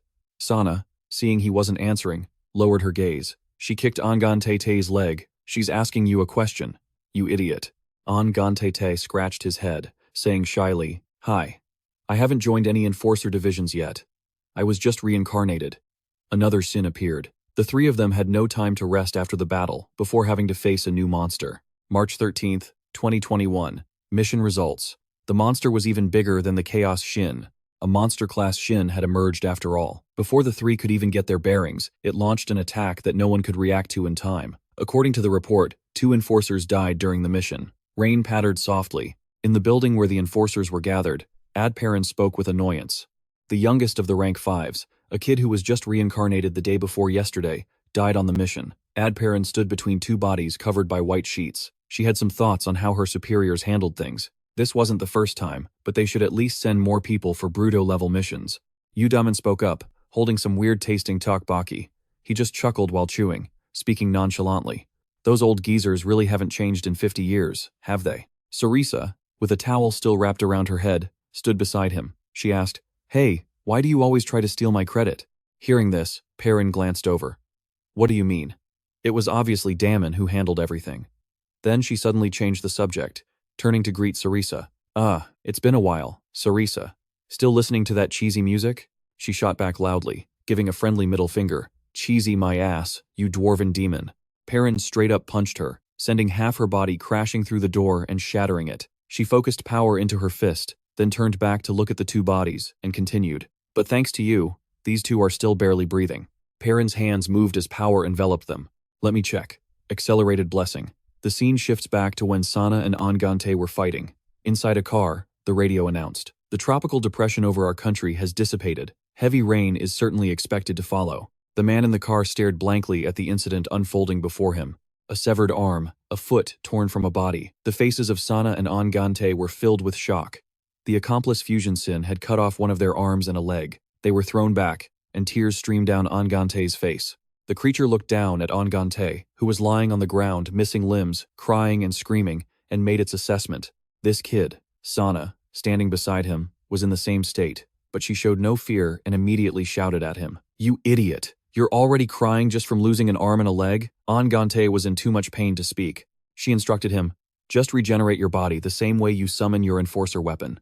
Before she could finish, it launched another attack at her. She was sent flying, and both of them were thrown back, slamming hard into a wall. The accomplice fusion sin muttered, so noisy. This isn't my business. It must not be my fault. Then it suddenly leaped back. It then hung itself from a bridge, menacingly. The honor of an accomplice. Everyone but me. Die. Someone was approaching at top speed. Sarisa flew up and unleashed her power release skill. Her great spear pierced through its head, sending it flying dozens of meters off the bridge. The surprise attack left it heavily wounded. Sarisa spun around to look at it. She remembered Sana's words. Why are you bothering to kill these little sins? It's pointless. If you let them gather, we'll be in big trouble. She scoffed. Well, she was right. Sarisa gritted her teeth, her voice filled with anger. I know that, but damn, this is frustrating. She unleashed a skill, raining down blows on the regular scout accomplice fusion sin. The attacks shook the surroundings. She flew out to the middle of the river before she realized, oh, crap. Sarisa plunged straight into the water, having forgotten she was over the river. Winston stared intently at the surveillance monitor. This is the accomplice fusion sin. He added, a brutal level monster like this is too much for the 5th rank members. Na-Wu turned to look at him. Its size is massive. She sent out a notice to everyone. To all enforcer support members, keep everyone out of the sin's attack range. Na-Wu looked over her shoulder at the person behind her, her voice laced with worry. Lord 8th, the monster is getting stronger. We need your orders. Silence. His face was a placid mask as he casually read a comic. It's getting to the good part. Don't bother me. The 8th Battalion, Big Brother, Ahn Gan-tae, Hutbat. Na-Wu yelled. Lord 8th. He paid her no mind. This situation isn't nearly as interesting as the manhwa I'm reading. It's boring as hell. He saw it as a matter of course. Small sins are killed by enforcers, then the sin gradually grows stronger and kills that same enforcer. This cycle has been going on for hundreds of years. Hutboat was a little annoyed. Obviously, reading a manhwa was much better than dealing with these boring problems. Na-Wu judged him silently. My superior really isn't normal at all. Winston spoke up. Lord 8th. He replied, right here, Winston. He glanced at him. So, are you interested in this person? Hutboat looked confused. The accomplice Fusion Sin let out a growl as Sana struggled to speak. Calm down. Ahn Gan-tae, she yelled, trying to rouse him. Get up, before that wench Sarisa gets here. Let's beat this thing together. Ahn Gan-tae just lay there, collapsed. It hurts too much. He flashed back to the past, the time he was hit by a car, when he was attacked by the deceit Sin, and the night he summoned his weapon for the first time. It feels like I've reached the threshold of death, but I still can't die. He recalled that person's words. Are you willing to risk everything and fight as a true enforcer? Ahn Gan-tae struggled to his feet. Yes. Damin. He remembered his promise. My blood is boiling. He activated his power. Everything that monster has done will surely bring misfortune to everyone. He made up his mind. I will never forgive it. I won't give up. His eyes were filled with resolve. I'm going to kill it. Sana's eyes also held a newfound determination. That's more like it. The accomplice Fusion Sin charged at them, unleashing a skill. Great Red Bird. The two of them rushed forward together. Suddenly, something flew in and struck the monster, knocking it down and sending them flying back. Sana wondered, was that Sarisa? Ahn Gan-tae replied, no. His gaze shifted in that direction, filled with questions. A jacket. A mysterious voice rang out. This is crazy. Just a jacket was enough to send that monster flying. Hootboat was slightly surprised. That guy. The missing former 6th Ahn Gan-tae. He landed next to Sana and Ahn Gan-tae. Yu Damin. Sana and Ahn Gan-tae were already collapsed on the ground. Yu Damin glanced at them. You two must have used up almost all your energy, regenerating your bodies, huh? A reckless move. He tossed his jacket aside. Looking at the accomplice Fusion Sin, he said, just as I predicted. Greenhorn enforcers like you can't handle this monster. He got into a fighting stance and smiled at them. So, leave it to me. Yu Damin opened his eyes and unleashed a skill. First, let's lock you up. A stream of light enveloped him, and those same streams of light also surrounded the monster. Sana and Ahn Gan-tae remained motionless. Boundary formation. The monster looked around, confused. Where is this? The accomplice Fusion Sin glared at him with hatred. This has nothing to do with you. He held out his hand, preparing a skill. Because I'm an enforcer. It's that simple. True faith. The attack completely obliterated its body. It shrieked in pain as his eyes blazed, and a beam of light shot straight into the sky. A news bulletin reported, the man who intended to jump from the bridge has been calmed down after being reassured by the police. Sarisa held a file in her hands. Traffic on the Bana Bridge had returned to normal after 3 p.m. That day, she looked down at the file. Even though they said the body would return to normal as long as the heart was intact, she still looked puzzled. So Sana, why aren't you resting for a few days instead of coming straight back to work? She replied calmly. Because there are a few people who can't seem to finish their assigned tasks. Sarisa let out a laugh. I didn't realize you were so serious about running for president. You have to kill at least 60 billion monsters to pass. As she said this, she suddenly looked worried. Are you going to be okay? She stated firmly. Of course. When I become president, I'll work you to the bone as my gopher. Sarisa angrily bopped Sana on the head. Hey, don't get ahead of yourself. Sarisa smiled. You haven't changed a bit. Always pushing yourself and dying on missions. If you keep this up, you're going to die for real one day.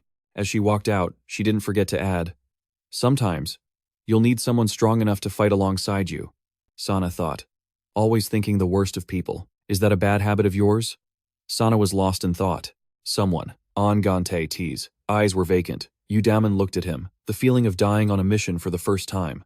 The first time? What do you mean, kid? The boy looked at him, confused. Dying on a mission. He explained it was a common phrase among enforcers, used to describe a body that can no longer be restored. His voice was calm. You and Sana almost died just like that. Luckily, both of your hearts were safe. Suddenly, Ahn Gan-tae spoke up. Was anyone hurt?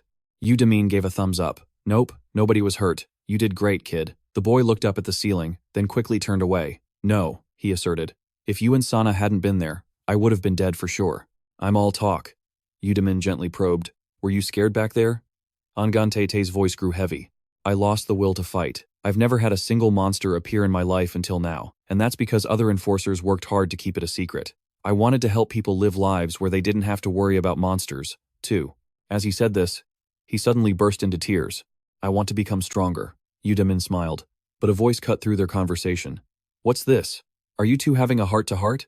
Yu Damin stammered an explanation, and Ahn Gan-tae quickly wiped away his tears. This was the girl who had helped restore his body. This was the girl known as Perrin of the 5th Battalion.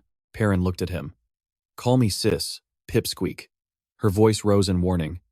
And if you dare call me a shorty or anything like that, I'll show you a world of hurt. Ahn Gan-tae looked at her. Yes, sis.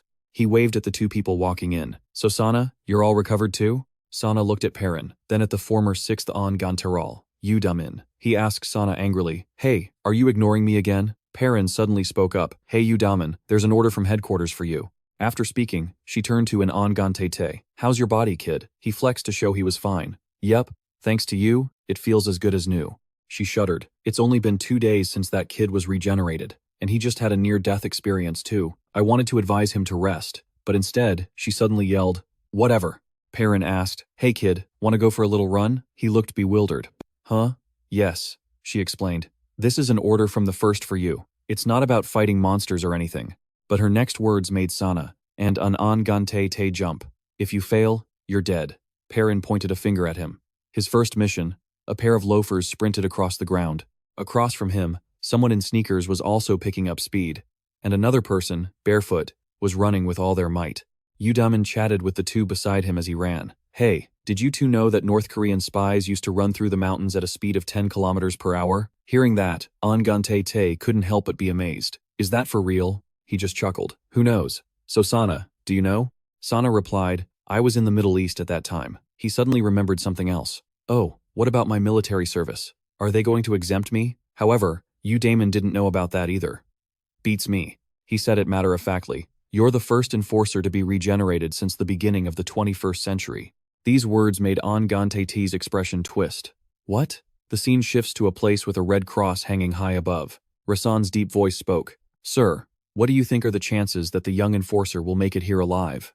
A hand in a black glove gently lifted a Chinese chess piece. He continued speaking to Eden. Sir, the first. The man's reply was rather ambiguous. I'd say his chances are about the same as you beating me in this game. Meanwhile, somewhere else, Perrin's voice rang out. She pointed straight ahead and declared, Your first mission is to successfully reach the main headquarters. Hearing this, both Sana and an Ahn Gan-tae froze, looking a bit lost. He stammered, It's. Ahn Gan-tae forced a smile to encourage himself. That sounds a little easy, right? Sana immediately threw cold water on his optimism. Hey, you idiot. Even if it's easy, this is a direct mission from headquarters. After a brief exchange, they got down to business. All right. The location is a hidden shelter underneath Songdong Station. Between Gaodon Station and Wangan Station is the main gate to headquarters, which is your destination. Looking at the subway map, you could see it would take about 30 minutes to get there. As he took in the flood of information, his voice faltered slightly, and Perrin raised a single finger. She gave a special warning. There's only one condition. You cannot let the train conductor spot you. Maintain your distance along the route and get to headquarters. A moment later, a white paper with the words Junior Grade Certificate appeared. Right now, an Ahn Gan-tae and Sana were running for their lives, their minds a chaotic mess. We're not fighting monsters here, so this is considered an entrance exam? Why did that Sarisa chick get an exemption and I don't? At that moment, in a private room, Eden asked while playing chess, Do you find the conditions too harsh? Rasan frankly denied it. Not at all. He explained calmly. The last enforcer failed twice when facing monsters, so he has to prove his usefulness. But the other man stated directly, I have no interest in that whatsoever. The reason Eden gave was that there was a much more important reason. This statement left Rasan slightly surprised and even more confused. The scene changes, the sound of a train grinding against the tracks, mixing with Yu Damin's voice. Go, an Ahn Gan-tae, go. Come on, Sana. He was running backwards in front of them, shadowboxing continuously. Even a normal person can run 10 kilometers an hour, so this should be a piece of cake for an enforcer. Ahn Gan-tae was so tired he was running with his tongue out. Seeing Yu Damin fooling around up ahead, he wanted to scream internally. He's jumping around like he's on a picnic. Ahn Gan-tae glanced at the light shining on him from behind. What the hell is this? Sana and he were trying to escape from a pursuing train. This damn mission. Yu Damin put his hands behind his head and continued. Oh, and a reminder for you two, don't let anyone else see you. A sound echoed as the train prepared to depart. He shifted his weight to 1 foot. You gotta keep your distance. Like this. Then, amidst the sound of the station announcement, Min shot off in a long streak towards Mon Station. Seeing this, Ahn Gan-tae was a bit shaken. How are we supposed to do what he just did? Beside him, Sana quietly scolded, Idiot. She understood the mechanics of that move. With Yu Damin's power, he could do it as easily as breathing, masterfully regulating the power from his heart throughout his body. That's the reason why, Sana hinted. You need to pay attention to your feet. And Ahn Gan-tae caught on immediately. You're talking about balance, right? Hearing that, she smirked teasingly. So that's what you learned from Yu Damin, huh? He seemed a little less tense. He added, was I showing off? And with that, an Ahn Gan-tae focused the power into his bare feet. Okay. Next, he launched himself into the air, doing a few flips to release energy and evade the crowd. Just as he was about to land, Sana came flying out of nowhere and kicked Ahn Gan-tae hard. He clutched his bloody, injured bare foot, yelping in pain. Yu Damin didn't hold back his encouraging praise. Not bad, but you've still got a long way to go, kid. He flashed a smile that looked dangerous. I know I'm only saying this now, but I'm not helping you this time. You've been run over by a car before. And Ahn Gan-tae, you'll probably be the first person who can compare the difference between being hit by a train and a car, huh? The low-rank certificate appeared again, and he was in a complete daze. He's not kidding, is he? Sana suddenly warned, hey, get up. Another train's coming. And just like that, Ahn Gan-tae continued his race to escape the train. As he ran, he mumbled to himself, even without using my powers, this body has already surpassed the limits of a normal person. Can I really run at 60 kilometers per hour? Suddenly, Ahn Gan-tae coughed a few times and a gush of fresh blood poured from his mouth. He started to panic. My lungs have hit their limit. I'm not getting enough air. Will they recover in time? Looking at Sana still running steadily ahead, he thought to himself, I always thought Sana was weak, but this seems to be completely normal for her. Ahn Gan-tae's body felt like it was getting hotter and hotter, to the point of steaming. How long have I been running? Blood was gushing out everywhere. It felt like his heart was about to explode. Ahn Gan-tae lay sprawled on the tracks, momentarily dazed. Before he could regain his senses, another violent coughing fit hit him. Seeing his condition, Yu Damin walked over and silently assessed him. His recovery ability has dropped significantly, and Ahn Gan-tae trembled, trying to shakily crawl to his feet. Has my heart taken too much of a beating? This body can't drag itself any further. At that moment, something he had heard before echoed in his mind. An enforcer dies if their heart is destroyed. Thinking of this, Ahn Gan-tae's bloodshot eyes widened. The train was still approaching from behind, its horn blaring. Sana knelt beside him, urging him on. Hey, you idiot, what are you doing? Get up. She was drenched in sweat, her voice urgent. You're actually going to die. But Ahn Gan-tae had no strength left. Maybe this is my end. Don't enforcers die, but aren't they supposed to be killed by Shin? The train was getting closer, sparks flying from the immense friction. Sana was frantic, screaming at the top of her lungs, an Ahn Gan-tae. However, he remained helpless, his face pressed against the ground. But a second later, Ahn Gan-tae lifted his face, teeth clenched, eyes wide open. Just then, the conversation at the chessboard was still ongoing, so that was the reason. Seeing Tae about to stand up, Rasan paused for a moment, but his expression darkened slightly. The strongest arm of the Enforcer headquarters.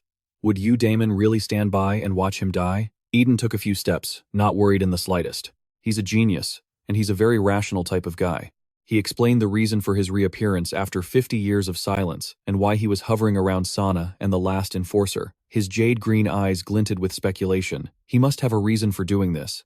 His feet shifted slightly as he continued speaking. To serve his own purposes. If that person doesn't meet his standards, he'll discard them without a shred of pity. Just then, Yu Damin's voice cut in, full of disappointment. How disappointing. An Ahn Gan-tae. His expression was calm but carried a sense of dissatisfaction. You promised you'd fulfill my dream for me, but I never expected you to fall this quickly. Yu Damin pressed on. Why is that? Is it because you didn't get to fight a Shin? You don't have enough strength because there's no one for you to save this time? He looked up, his eyes welling up with tears from the strain, white smoke puffing from his mouth. But the other man's expression remained unchanged. Get run over by a train or burn your own heart? Yu Damin asked bluntly. Which one do you think has a higher chance of survival? Ahn Gan-tae's hand clenched a fistful of dirt. My heart, burn it. He forced his weak body up, telling himself, as long as I keep my heart safe, I'll definitely live. Ahn Gan-tae gritted his teeth so hard that blood trickled from his mouth. As long as the heart is safe, every other part can regenerate. His whole body suddenly lurched backward, startling Sana with the sudden change. At that very moment, a powerful light erupted from the left side of Ahn Gan-tae's chest. I'll shatter that balance. His body began to absorb some kind of power, his heart contracting violently inside him.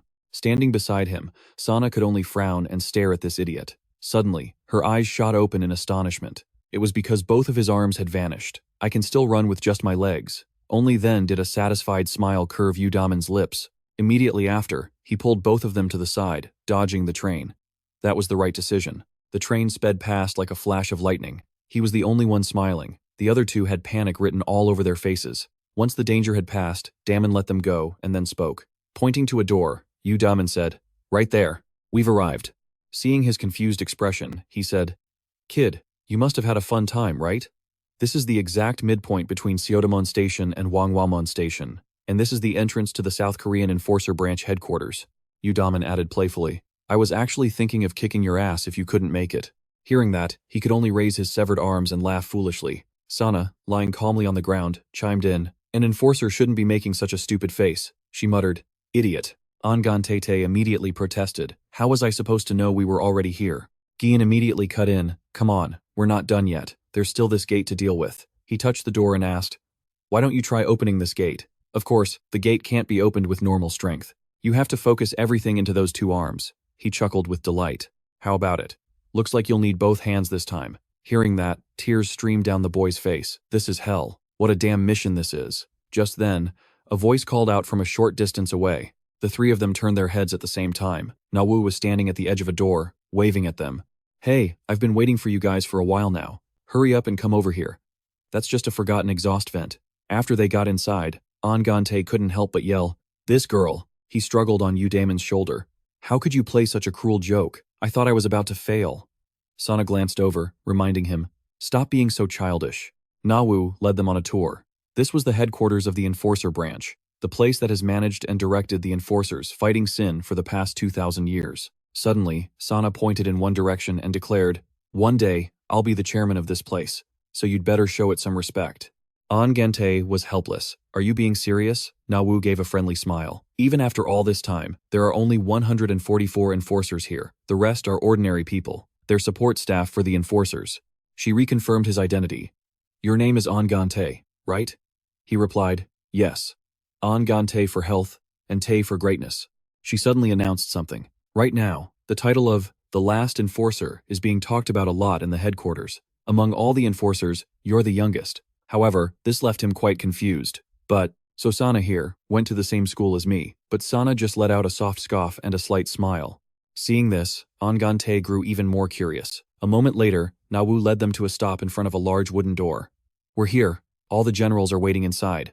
It felt a bit surreal to him, and he thought to himself, how can a place this big exist inside of Sin? Before they entered, she carefully reassured him, "Ahn Gan-tae, this is just a regular meeting established by the first, so you don't need to be too worried." But Na-woo's gaze was somewhat hesitant as she looked to the side. The bigger problem is the sixth Ahn Gan-tae, Yu Damin. His expression showed no signs of anxiety or nervousness at all. As soon as they entered the room, Eden cleared his throat and praised him. "You're right on time." He was surrounded by many unfamiliar faces. The last enforcer, his face was as bewildered as a lost fawn in a deep forest. Each of them had a unique aura. No two were alike. Then, Eden was the first to speak and introduce himself. "I am Eden, the first Ahn Gan-tae of the 1st Templar Battalion." His senses slowly returned to him, and his body began to react by trembling slightly. Ahn Gan-tae stood straight and formally shouted, "Yes, sir. My name is Ahn Gan-tae. I have arrived and fulfilled all the requirements of the test you gave." But the man's attitude was a bit off. "Test? It seems there's been some kind of misunderstanding here." Eden raised a hand toward an Ahn Gan-tae. "It seems you view the Enforcer headquarters as some kind of joke, don't you?" The boy still didn't understand, his face blank with confusion. He hadn't expected the other man's words to hold a hint of displeasure. "The reason I told you to come here via the subway route, you thought it was just a simple test?" As soon as the words were out, the faces of the three went blank. Sin. Actions not based on conscience and morality. The actions of humanity against the command of God, for which they must receive their just deserts. And humanity created that monster. Those with the ability to fight against sin gathered to form an organization called the Enforcers, the Republic of Korea's Enforcer Branch. Eden raised his hand toward an Ahn Gan-tae. "The reason I told you to come to the headquarters through the subway tunnel." His tone was slightly displeased. "Did you really think it was just because I wanted to test your abilities?" Ahn Gan-tae started to get flustered. "Then, allow me to ask." His hands rested on his thighs, his mouth slightly open. "The reason I summoned you here immediately is because..." Every word that came out made the boy so tense he didn't dare move. Ahn Gan-tae's eyes were wide, unblinking. Eden said with a grave expression, "After 5 o'clock, everyone leaves work." Sana and an Ahn Gan-tae froze. "Leave work?" He frowned, muttering the words he'd just heard. Finally, it dawned on both of them. "He just wants to get off work on time?" Eden explained clearly. "To put it simply, this is the right of a public official."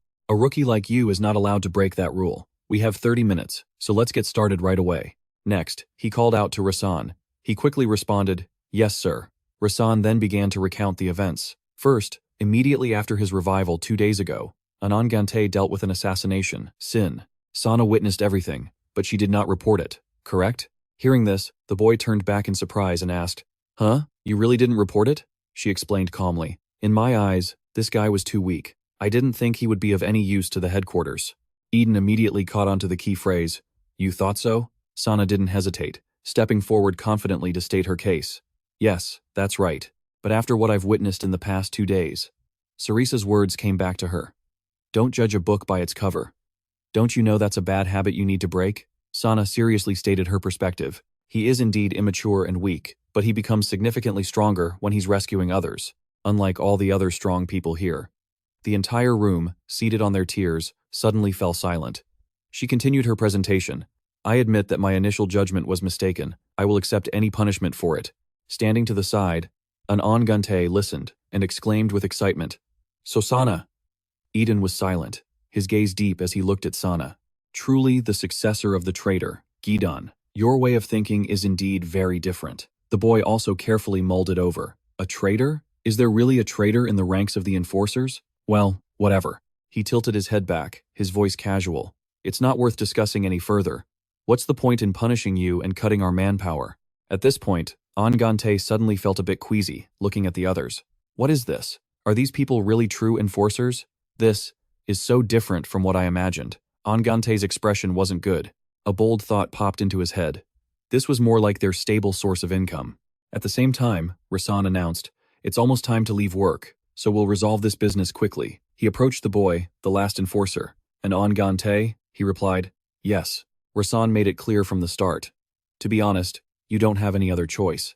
All enforcers are under the management of the enforcer headquarters and are under the command of its director." After speaking, he reconfirmed, "That's how it is. Do you understand?" Ahn Gan-tae's spirit surged as he clenched his fists. "Yes, this is exactly what I want." He shouted at the top of his lungs, "I will exterminate all the evil in this world, and I will absolutely save everyone." His heroic declaration even made Eden raise an eyebrow in surprise. The moment Ahn Gan-tae finished speaking, the entire room fell silent. Eden rested a hand on his forehead, looking a bit helpless. "So Sana, now I understand why you didn't file a report on this guy," he thought to himself. This kid's way of thinking is exactly like that traitor, old Gidan." Seeing his reaction, the boy asked anxiously, "Wait, don't tell me you think differently? A traitor? I don't even know who that is. Isn't the purpose of the enforcer headquarters to protect human lives? If that's the case, then we have to exterminate all the sins." Suddenly, Cliver lost his patience and cut in. "Damn it, that's enough of this pointless chatter," he grumbled. "Is this a job interview or what?" Cliver scoffed contemptuously. "And you, kid? Are you really confident you have enough power to defeat all the sins? While the sins are running rampant out there, what are we doing just sitting here talking?" Yu Damin stepped forward to defend him. "Oh, give him a break, Cliver. It's only been 2 days since this kid was resurrected." He put an encouraging hand on the boy's shoulder. "Every rookie has big dreams and ambitions like this, right?" Cliver's green eyes stared daggers at him. "Oh, Yu Damin, don't get your hopes up for that kid." Cliver radiated a dangerous aura. Did all the Ahn Gan-tae really gather here just for a brat like him? Besides, shouldn't a man like you, who vanished without a trace for over 50 years, give everyone here a good reason for coming back? Or are you planning to betray us? Just like Gidan? He shot back. "You haven't changed a bit in 50 years, have you?" Yu Damin then added with a deliberate mocking smile. "Ah, no, my mistake. I meant 300 years. I still remember clear as day when you wet your pants on your very first mission." The expression on Cliver's face shattered, and his knuckles flushed bright red. He growled, "I told you never to bring that up again."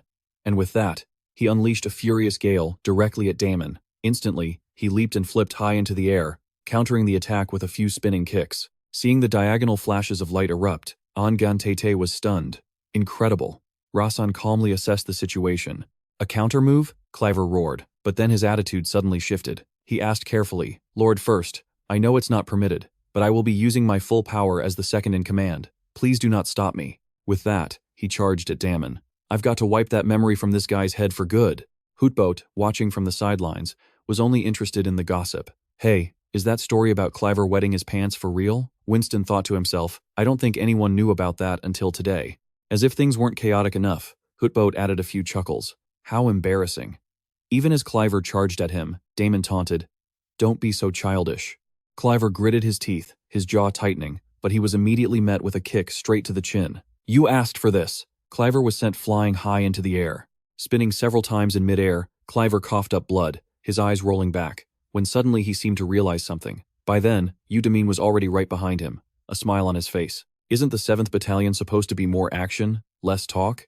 After saying that, he proceeded to give Cliver a full demonstration of his martial arts. Ahn Gan-tae looked up at the scene in utter confusion. "What the? Why are they beating each other up now?" he asked Sana frantically. "Why are those two fighting? Is it really just because Damin told that guy's embarrassing story?" To his surprise, she replied nonchalantly, "After I become the chairman, I'll immediately issue a ban on fighting and public urination." Suddenly, a powerful footstep approached. The muscular figure spoke to him. "Hey, kid." Half of her face was shrouded in shadow. "What you said earlier was very impressive." The small Ahn Gan-tae stood bewildered, face to face with Vanderma. Seeing her, he stammered, "The third of the 3rd Battalion, Spinbreaker, Ahn Gan-tae Vanderma." Rasan also seemed a little surprised by Vanderma's actions. She continued, repeating his words. "Exterminate all evil, huh? Can you truly claim to be able to do what we haven't accomplished in the past 2,000 years? She's huge," Ahn Gan-tae thought to himself. But on the outside, he answered meekly, "Yes, no matter how difficult it is." Vanderma continued pointedly, "I despise people who talk big but can't back it up, and I also despise those with a weak will." Her hand tightened into a fist. "I will raise my power to level 3, extreme evil. If you can withstand this one blow, I swear on my title as a Ahn Gan-tae that every member of the 3rd Battalion will support you with everything they have." Vanderma's expression was menacing. "Your desire. Show it to me." A bead of nervous sweat ran down Ahn Gan-tae's face, as Hutboat kindly snapped his fingers with a suggestion. "Hey kid, if I were you, I wouldn't be foolish enough to try it." Meanwhile, Eden checked the time on his phone. Still 20 minutes left. Vanderma repeated herself. "Just one punch. Prove to me that you're capable." Seeing this, Sana hurriedly tried to mediate. "My lady, 3rd, this boy is just," but she was suddenly cut off. "It's all right, Sana." In front of everyone, he tilted his head back and let out a light breath. Facing a superior, Ahn Gan-tae's presence didn't falter in the slightest as he clasped his hands behind his head. Then, with sheer determination, Ahn Gan-tae accepted the challenge. "I will show you my dream." Seeing this, Vanderma said no more and remained silent. Ahn Gan-tae boldly shouted, "Bring it on!" Her fist rose high. At that moment, Cliver's fist was also raised, but he ended up missing Damin. "Whoops," he kindly reminded him. "Hey Cliver, stop it. We're not allowed to go to the surface. Did you forget we're underground?" But he paid him no mind. "Doesn't matter. The 3rd and 8th Battalions will handle the aftermath." Cliver's voice was filled with rage. "And did you forget that you're not a Ahn Gan-tae anymore? Not to mention dragging a kid who's just like Gidan back here." He clasped his hands together tightly, then extended 2 fingers. Cliver cursed as he attacked. "What the hell do you think you're doing?" A hole was torn through Yu Damin's purple shirt, but his body was completely unharmed. The battle shook the entire headquarters. A few people ran for cover, clutching their heads. Only then did Cliver's assault pause for a moment. He looked into the rubble and yelled, "Hey Damin, come on out. I know that wasn't enough to stop you." Immediately after, Cliver was rocked by a devastating punch from Damin. "You idiot. There are civilians working here." He cracked his own neck back into place and roared back, "Shut up. A deserter who ran away for over 50 years has no right to say things like that. In this headquarters, I fought hundreds of monsters by myself. Who can bring back the lives that were lost? I've saved more than enough of them. You know that better than anyone. Saving all of humanity is impossible. You yourself know we already failed when we tried to exterminate all the sins." Suddenly, something he said must have struck a nerve, because Damin grabbed him by the mouth. His voice was terrifyingly calm. "When did you become such a coward? I acknowledged you, even though you wet the bed that day. You might not know this, but I was the one who saw it." The more he spoke, the darker Yu Damin's expression became. "The one thing that will guarantee we destroy them all. Name the price for your 50 years of wandering." Suddenly, Cliver's attitude changed. "That's right, this is the Damin I know, always full of passion. But after all those years, do you still think you're the strongest? I would never put my trust in someone who ran away and abandoned their subordinates." Yu Damin's hand let go. He continued, "And that kid, is he really better than all our past comrades? It's not going to be any different." He looked up, his eyes holding a hint of expectation. "That kid will end up just like every other enforcer. For us, living an immortal life is no different from hell. He'll have to watch his loved ones pass away before he begs to disappear himself. He won't be able to handle that reality." At that moment, Everyone in the room fell silent at the sight of an Ahn Gan-tae taking such a vicious blow. Sana, beside him, was so flustered, her voice trembled. An Ahn Gan-tae, her ruby eyes filled with fear as she looked at him. Steam poured off an Ahn Gan-tae's entire body. There was blood everywhere, and a deep crater in the middle of his stomach. Vanderma's voice echoed in the room. She offered a deal. Show me your desire. And Ahn Gan-tae's face was filled with determination. I will show you my resolve. Afterward, the two of them stood in silence for a few seconds. As the candle burned for a while, shrinking slightly, he tried to wait patiently, but couldn't help wondering why nothing was happening. Suddenly, a blast of energy erupted, extinguishing the candle. While he was still dazed, Vanderma had already struck. First burst. And Ahn Gan-tae clenched his jaw, trying to keep the blood from spilling out, involuntary tears welling in his eyes. What the hell was that? It feels like my guts are about to spill out. The ground beneath him began to crack. He tried to calm himself. No, I can still take this. The furniture, the chairs, and an Ahn Gan-tae himself were all blown backward. From just a single punch, veins bulged on his neck like serpents. I don't need any help from the third. Yu Damin's words echoed in his mind. Are you willing to help me achieve my wish? His body felt like it was about to break. Don't. Then came Sana's words. You'll just end up like all the other foolish enforcers. And Ahn Gan-tae gritted his teeth, bracing himself. Go on, judge me however you want. The mocking words kept coming. You think you have the strength to destroy all the Shin? You're saying you can do what no one has been able to do for the past 2,000 years? And Ahn Gan-tae's face was distorted from the brutal hit, but his spirit was incredibly resilient. Those guys who only care about money. I'll prove you all wrong. An inner light began to radiate from the center of his chest. And Ahn Gan-tae forced himself to stand straight, roaring. Maximum heal. Suddenly, an extinguished white candle flew toward him. He was once again knocked flat on his back, his eyes catching sight of Vanderma's silhouette. In her mind, Sana lamented. She went too far. In the end, he still couldn't withstand that simple attack. At that moment, everyone in the room fell silent at the sight of an Ahn Gan-tae taking such a vicious blow. Sana, beside him, was so flustered her voice trembled. Hey, an Ahn Gan-tae. Her ruby eyes filled with fear as she looked at him, steam pouring off his entire body. There was blood everywhere, and a deep crater in his stomach. The whites of his eyes were showing as he exhaled smoke and coughed up blood. His weak, injured body finally collapsed, and Ahn Gan-tae lay flat on his back amidst the wreckage. Vanderma still showed no expression, but she turned to leave. And Ahn Gan-tae had lost consciousness, completely unaware of his surroundings. Confirming his condition, she remained silent. And Ahn Gan-tae's pupils were motionless, staring blankly like a dead fish. Finally, Vanderma closed her eyes, accepting the result. So, this is your limit, huh? She turned away coldly, leaving behind a single sentence. Still not enough. The scene changes. Owen trots behind her, mumbling, Vanderma, don't you think that was a little too harsh? Isn't our battalion's principle to show mercy? He even asked her curiously, that kid, do you think he's good enough? But Vanderma just replied nonchalantly, good for nothing. She explained the kid's biggest misunderstanding, that the Shin are the greatest threat to humanity. There are many smaller sins. They are all around us, and only when they gather together. Owen made a sound of understanding. I agree that the small Frisian don't really cause much harm. Sounds echoed from behind the door in front of them. The two stood looking at enormous screens filled with information. Unlike in the past, we now have the infrastructure to monitor and deal with the Shin the moment they grow large enough to cause harm. The past really was tough. Vanderma's expression was serious. All right, give me a status report. A bald, black subordinate reported. Lady Third, I'm receiving a signal from a level 2 Jin. A brutal has just appeared in Henham. She gave a firm and decisive order. Is that so? Order the nearest enforcer to handle it immediately. The screen immediately connected to Ether. Is this the command center? On the other end, he reported cautiously. I sensed a malevolent aura. So after reporting in, I came here immediately. Ether's expression was a bit bewildered. But why is there nothing here? Could I have been mistaken? There's no sign of any Shin here at all. Hearing that, Vanderma's expression immediately grew serious. An enforcer misread a malevolent aura? At the same time, a hearty laugh echoed through the streets. Yu Damin was smugly dragging along a murder Shin. Newborns really are ugly. You fool. It let out a few growls and threatened, I'll kill you. The man glanced back and threatened it in return. Me or you? Seeing Yu Damin's hand reach out, the assassin panicked. Humans. Kill, die, humans. Suddenly, a mass of black gunk appeared, and the evil energy drove it into a frenzy. Despite that, he just smirked. Oh? You still have the strength to resist? Not too bad, huh? The assassin was furious. I'll kill you, human. Yu Damin watched it writhe with contempt.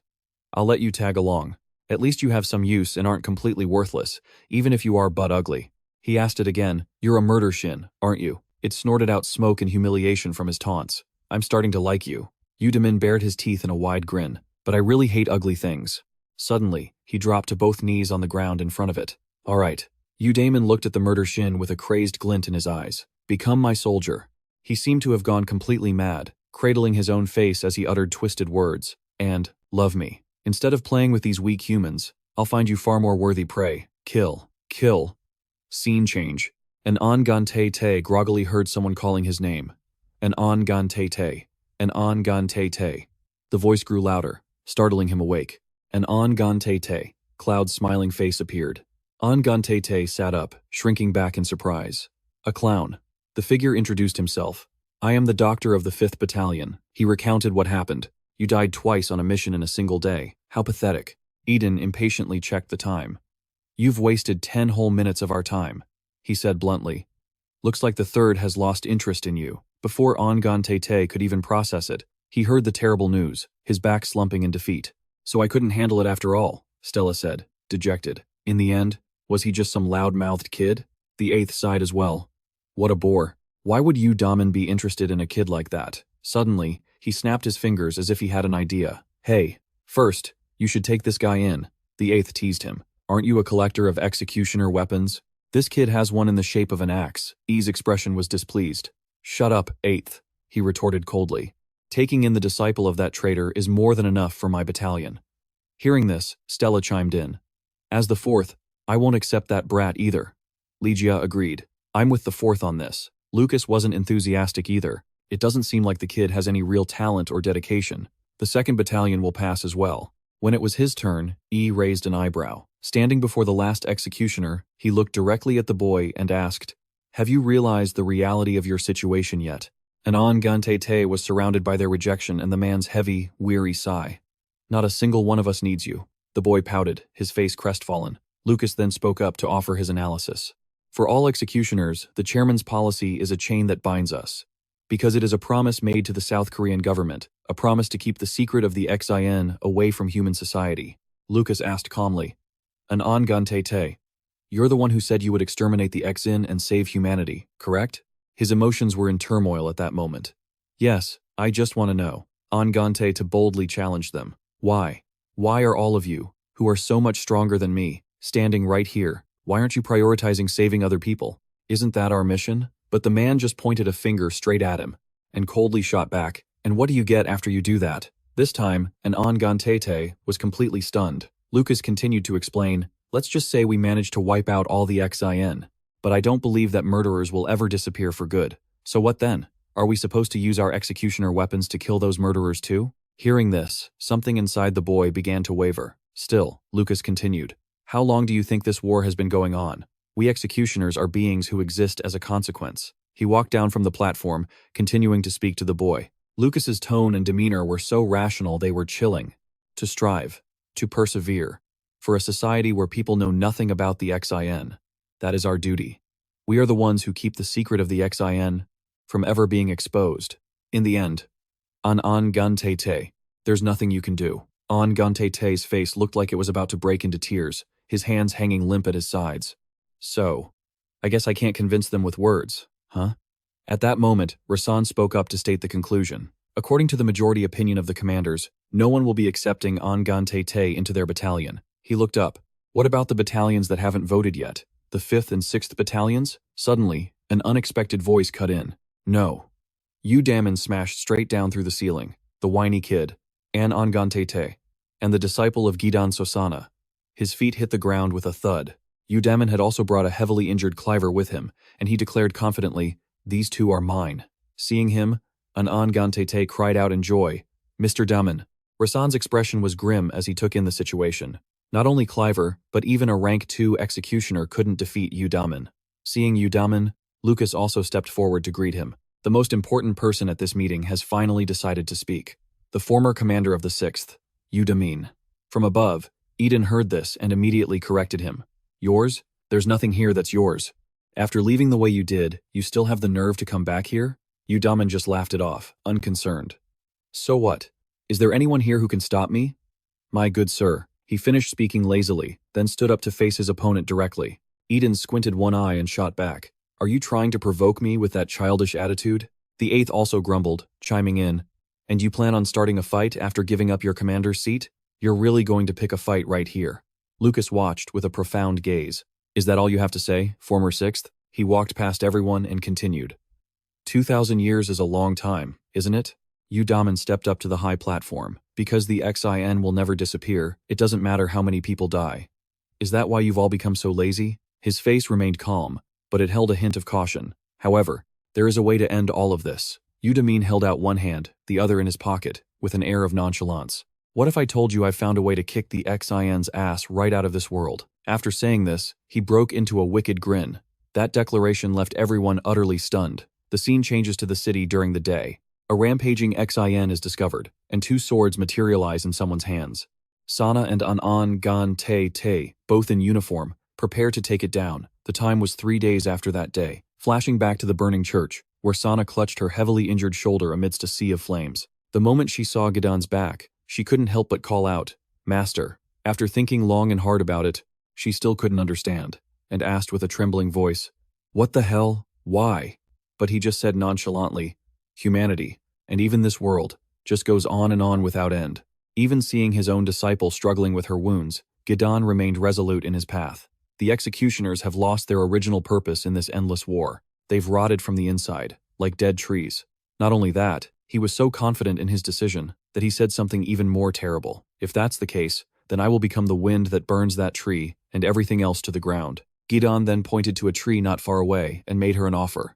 So Sana, will you devour me and become the will of that rotten tree? He was even magnanimous enough to give Sana the power to decide everything. Or will you become a flame that burns with me and incinerates it all? In that moment, she could never forget how terrified she was. In the scorching heat of the fire, Sana felt so weak and hesitated, blaming herself, the fool who can't choose anything, and so she fell into a cycle of hesitation. Even now, Sana has never forgotten that fateful day, and she blames herself. That fool is me. Back in the present, she's standing on the roof of a tall building, making a report over the phone. Yes, Rank 5 Sana reporting. Sana was currently dragging Ahn Gan-tae along as they pursued a thieving XN. The target is attempting to flee. I have confirmed the crime is theft. I am currently forcing the target onto the rooftop. Even while on the phone, her speed didn't slow down one bit. I'm on my way to the scene now. It made Na Wu, on the other end of the line, afraid to say much more, so she just acknowledged. But inside, she couldn't help but sigh. Sana was always so deathly serious. The moment she got the order, Sana leaped straight onto the roof of a nearby building. The thief, realizing he couldn't escape, decided to stop. Immediately, Sana and an Ahn Gan-tae stopped as well. Only Na Wu, who was monitoring the fight, was lost in worried thought. Seriously, is she really aiming for the minister? Through the monitor, she could see the battle had begun. At that moment, Sana didn't hesitate to draw her weapon, not forgetting to remind Ahn Gan-tae. First mission in 3 days. Focus. He immediately drew his weapon as well, nodding in response. Right. In the blink of an eye, sharp, pointed blades formed on both their arms. But Sana suddenly frowned, annoyed. She shot her partner a look of disdain. What kind of pathetic answer was that? It's not like you. An Ahn Gan-tae was taken aback and shot back. What the hell did you just say? My will to fight is at 500% today. But in the moment he was distracted, the thief immediately launched an attack, catching an Ahn Gan-tae off guard and making him take the full force of its punch. Seeing this, Sana, who was standing by, became even more critical. What the hell are you talking about? This made him awkwardly try to explain. When I get worked up, I start talking funny. Just then, the thief let out a loud laugh and a curse. You two are as fast as lightning. It didn't stop there, confidently declaring, The only thing I'm going to steal is your lives. 1 + 1 = 2. With that, the thief attacked again. I will rob you and kill you. But this time, Sana and an Ahn Gan-tae were prepared and easily leaped away to dodge. However, the moment he landed, it immediately hit him with another attack, forcing him to use all his strength just to block it. All while Sana was up above, constantly yelling instructions. You idiot, don't just stand there and take a hit from behind like a moron. Not only that, she kept provoking him. A level 15 like Ahn Gan-tae is usually stubborn, but they should be able to learn. Fast. You took a hit and you still don't get it? Down below, struggling to fight back, he snapped in frustration. I get it already. At that moment, Ahn Gan-tae's gaze fell to the weapon on his arm as he wondered, what would happen if I just smashed the nail right now with the execution weapon? But even so, he didn't use it, focusing only on trading blows with the thief. At the same time, Sana attacked from above, but the thief quickly used another one of its arms to block the blow. Seeing this, she furiously cursed, "Too many damn arms," and quickly went to work on them. Just when it seemed like she had its power somewhat contained, its tail suddenly whipped upwards, knocking Ahn Gan-tae straight to the ground. In a flash, it lunged at him, pummeling him with a barrage of punches. Just as it was about to channel all its power for a finishing blow, a blade suddenly sliced that arm clean off, and the one holding it was none other than Sana. She kept fighting, but still found time to berate him. "Hey, you moron, are you really not paying attention?" But by now, Ahn Gan-tae had already collapsed. He gasped for breath, cursing under his breath. Damn it! His face fell into a dejected expression. This is nothing compared to a single hit from the Team 3 captain. And Ahn Gan-tae watched the thief charge at him, his mind drifting. But I really don't get it. Why would someone like Chin Tae-hyun choose me? In that instant, his mind flashed back to the day he'd accidentally blown a hole in the association's ceiling. Back then, Eden sat solemnly on his throne and said, "The way to completely erase a sin." Even though something major had happened, he just said casually, "It's nothing new or nonsensical." Even Lucas just joked around. "Do you have any idea how many methods we've tried over the last 1,000 years? You, the former captain of Team 6, should know that better than anyone, right?" Yu Damin chimed in, teasing him as well. "Lucas, captain of Team 2, you sure talk a lot while I'm away." Hearing this, Lucas just chuckled. "And you're as shameless as ever." Only Hootbot was focused, picking up the claw to analyze it. He stared at it in disbelief, which prompted an annoyed comment from Yu Damin.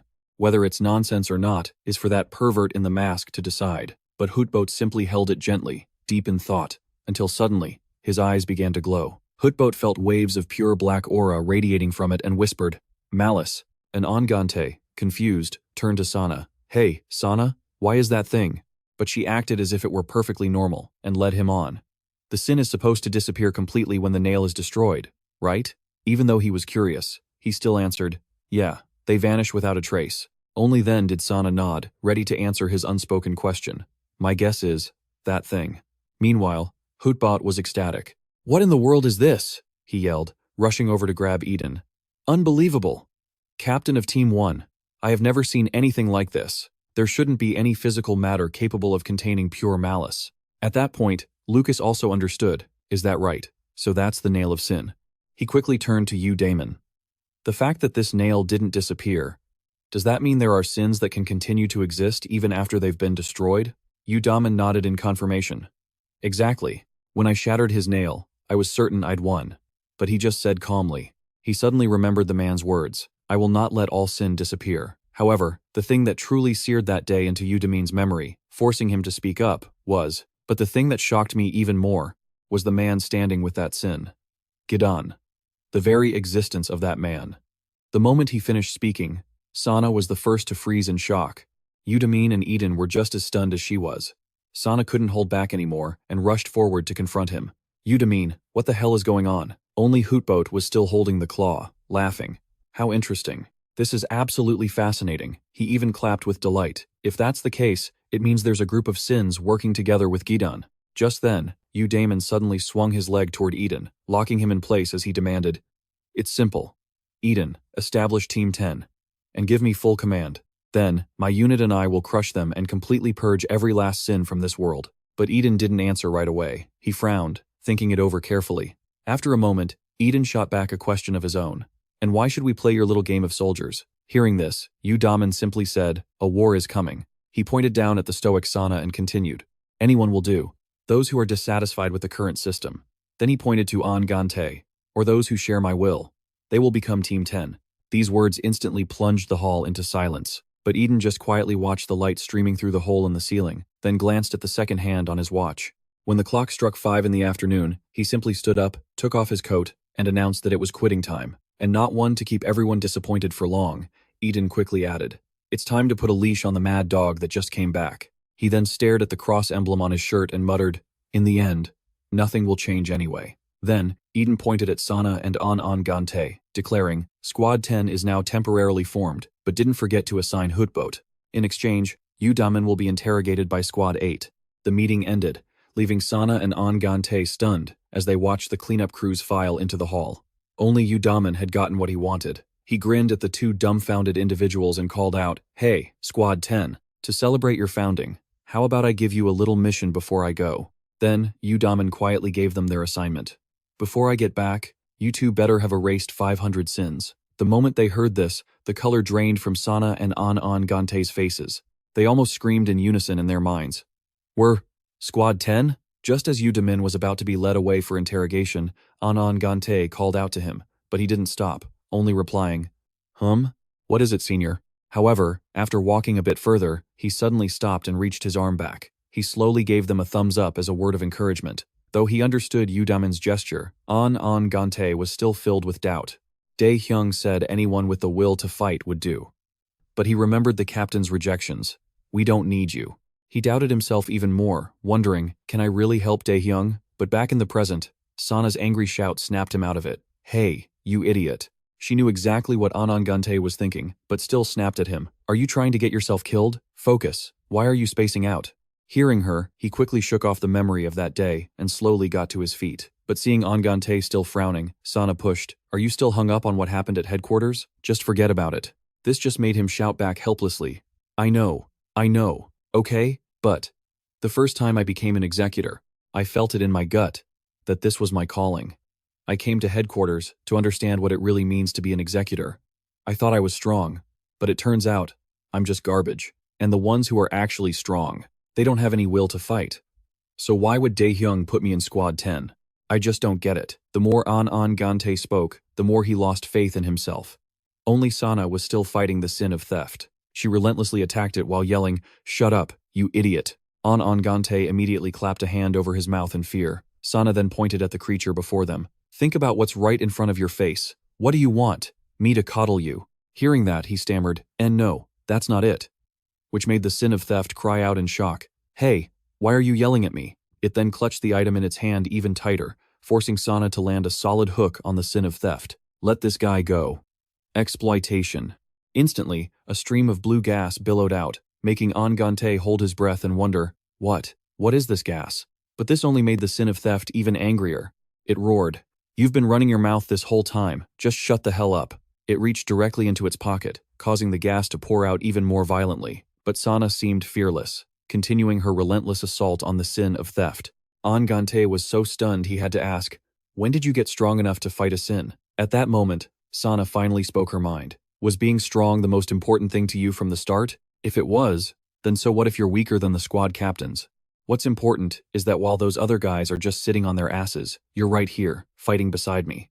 Do you really think Yu Damin put you in Squad 10 because you're strong?" Her words made Ahn Gan-tae suddenly recall something Yu Damin had once said to him. "If you have a sense of justice, I'll teach you how an executor fights."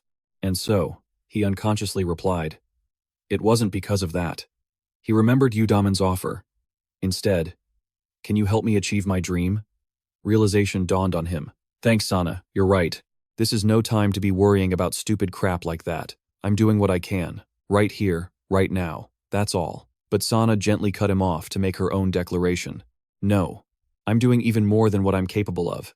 One day, I'm going to become the director, and I'll make every last one of those rotten bastards grovel at my feet.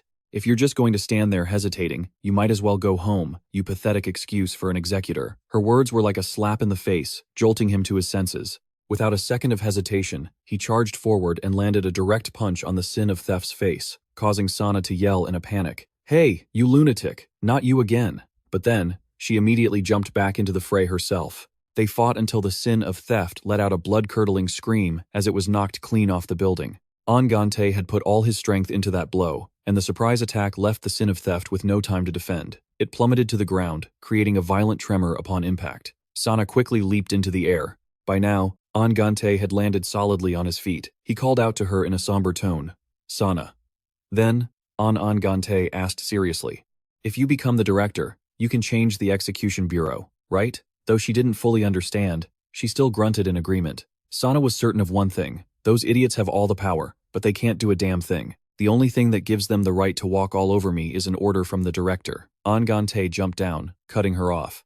"No, what I mean is, from the very first moment I met you, I knew you were different from all those other boneheads. It's been that way since we first met." Ahn Gan-tae cracked a small smile. Then he declared boldly, So, I'll become your strength. I'll make sure you become the director. Sana just stared at Ahn Gan-tae with a look of disdain. What the hell are you talking about? You're weak as hell. He immediately became flustered and tried to persuade her. Yeah, I know. I'm sorry I've been so pathetic up until now. Instead of trying to prove my strength to the squad captains, I should have been proving it to you, right? Ahn Gan-tae stated confidently. No matter how long it takes, I want to use my own strength to make everyone follow you. His words truly made Sana's resolve waver. She unconsciously remembered someone from her past. Everyone's initial determination sounds great at first. You a rookie? I'm Sarisa. She tipped her hat in a welcoming gesture. Let's look after the people in this sector together, okay? But later, she was also the one who said, there's no law that says we have to save people. After spending so much time with her, Sana came to understand that holding on to your initial convictions wasn't easy at all. The miserable life of a half-assed executor, even though she had tried her best. As Sarisa sat before the bodies of innocent people, one question kept repeating in her mind. Are these executioners left with nothing but despair? From that point on, her eyes changed. I can't stand this crappy situation anymore. All of this raised a question for Sana. And Ahn Gan-tae, can you really hold on to your initial resolve? I still don't understand why you'd rely on this country. Sana stared silently. After a while of her not saying anything, Ahn Gan-tae gave a sheepish laugh and held out his hand. This is a little awkward, huh? How about a handshake? But before he could get close, Sana socked him with a powerful punch. Sana warned him seriously. Stop fooling around. Go check if that thing's claw has been shattered. Ahn Gan-tae rubbed his sore elbow, his voice full of grievance. Hey, do you really need to hold back on those punches? At that moment, the monster roared in triumph. I have. Fully recovered. And Ahn Gan-tae and Sana cautiously looked behind them. The monster complained resentfully. I didn't know there was someone with a weapon over there. Sana immediately got into a fighting stance, certain that these people were not ordinary humans. In a battlefield like this, the thief was still grumbling. I'm such an idiot. I don't think I can steal anything. Ahn Gan-tae showed no mercy and prepared to strike again. So you know your place, then come here and die. Just as his punch was about to land, the thief vanished. Its claw was still intact. As it left, it declared, I will only target what I can steal. Excessive greed will call forth disaster. Ahn Gan-tae was completely dumbfounded. And now he's lecturing me about life? That guy is guilty of theft. Sana urgently prompted him. Forget it, hurry up. He's heading towards the city center. Ahn Gan-tae replied without thinking. Yes, Minister. Hearing this premature title made Sana completely flustered. Shut your mouth. In a room somewhere, all of their actions were being recorded on camera. The girl inside watched with amusement while eating. A level 1 causing this much chaos just to catch a petty criminal. That's freaking hilarious. Her words didn't hide their sarcastic bite. Whatever. Sana is still acting all high and mighty because she wants to become the minister. This was the big boss of the third-ranked Squad 8, Cha-Cha. She burst out laughing and pulled someone else over. Hey, Squad 8 Captain, look at these idiots. The new recruits look as lost as a bunch of bricks. Why did they gather a bunch of kids like this? The person next to her cautiously said, Squad 8 Captain. Cha-Cha gritted her teeth and yelled, Shut your damn mouth. She stuck her head in to chastise the person inside. Squad 8 Captain, you're the one who told me to watch these kids. How much longer are you planning to just sit there? Smoker. After a puff of gun smoke, he was faced with a blood-soaked face. To Smoker, this was also a super important mission that our unit has to handle. He moved closer to interrogate him. Now, let's have a little chat, Yu Damin, about your every move for the past 50 years. Yu Damin chewed with a crunch. He opened his mouth and spat out a pile of bullets, his eyes glowing with rage. You were planning to blow my head off first and ask questions later? You sick freak. Smoker warned darkly. A dog that runs away from home needs to be re-educated, right? The person beside Cha-Cha couldn't help but ask. Do squad leaders normally have recovery abilities like that? She replied while stuffing her face. No, that guy is just a genuine monster. A rain of bullets fell, accompanied by a demonic voice. Don't you like the gift I brought you? Smoker answered honestly. No. It's so fresh, it's not even a cliché like you are. I'm truly impressed. To be honest, I'm even shocked. And Ahn Gan-tae, on his end, was feeling the same emotion. Seriously, I'm shocked. He fell from the 15th floor and he's still alive. Sana didn't rule out any possibilities. In any case, it's been less than a week. It's hard to throw away common sense so quickly. From now on, the only truth and unchanging common sense that an executioner must remember is that no matter the crime, once the claw is shattered, it will disappear. But for Smoker, it was different. He felt, but this is truly astonishing. A claw of sin that doesn't disappear. Not just him, but all the researchers were wondering. So where on earth is the owner of this claw? Alive or dead? And how is it related to the method you mentioned for erasing all sins? Let's wait and see just how interesting the results will be. Cha-Cha stuck her tongue out in disdain. Squad leaders really are all a bunch of psychos. To the guy next to her, all executioners are a bunch of psychos. Cha-Cha thought carefully. It's been 332 years since I became an executioner. Back then, all I had to do was roughly follow the Bureau's orders, and I could still eat all the pizza I wanted. Yu Damin brought the war. Cha-Cha's face puffed up from overthinking. I don't know what method he brought back, but my peace is about to be shattered. Why did the military create Squad M? What the hell are they planning to do with those stupid kids? Elsewhere, the thief had already rushed its first target. It roared greedily. Human! Suddenly, Ahn Gan-tae grabbed Sana's shoulder. He stomped on the heel of one of his shoes, then forcefully threw it straight at the thief. The shoe pinned its foot to the road like a nail. And Ahn Gan-tae was quite pleased with himself. This is an application of what Damin Hyung did, and it works. Sana didn't let him gloat for long. Don't show off. She directly slashed at the thief. Die! The two victims finally turned around at the commotion. What the hell is that? The thief screamed. Don't you dare take my freedom, you weapon-wielding human, Sana retorted, without missing a beat. I'll rip your mouth off instead of that claw. The thief furiously threw 2 punches. You dare take it from me. Sana coughed up blood, calculating in her head. Damn it. There are too many people around for me to use my full power. The 2 victims could only see Sana, and they were utterly amazed. So cool. There's a high school girl flying. Wait, isn't that her bone sticking out of her arm? Ahn Gan-tae quickly provided backup, yelling at the top of his lungs, Hey, you people over there, run! One of them looked up at the sound of his voice. Ahn Gan-tae managed to block a punch from the monster in the nick of time. He grimaced and coughed up blood. That was almost the end of me. Just then, someone else walked by. The person looked at Ahn Gan-tae's group, not understanding what was happening. However, the thief immediately smelled the human and aggressively attacked him as if he were prey. And Ahn Gan-tae and Sana's faces instantly went pale. Then, Ahn Gan-tae's eyes widened in disbelief. A mistake. The thief doesn't just steal, it also uses blackmail. Its eyes narrowed with glee. Success! The man it attacked was sent flying through the air. This only heightened the terror in Ahn Gan-tae and Sana's eyes. Yeah,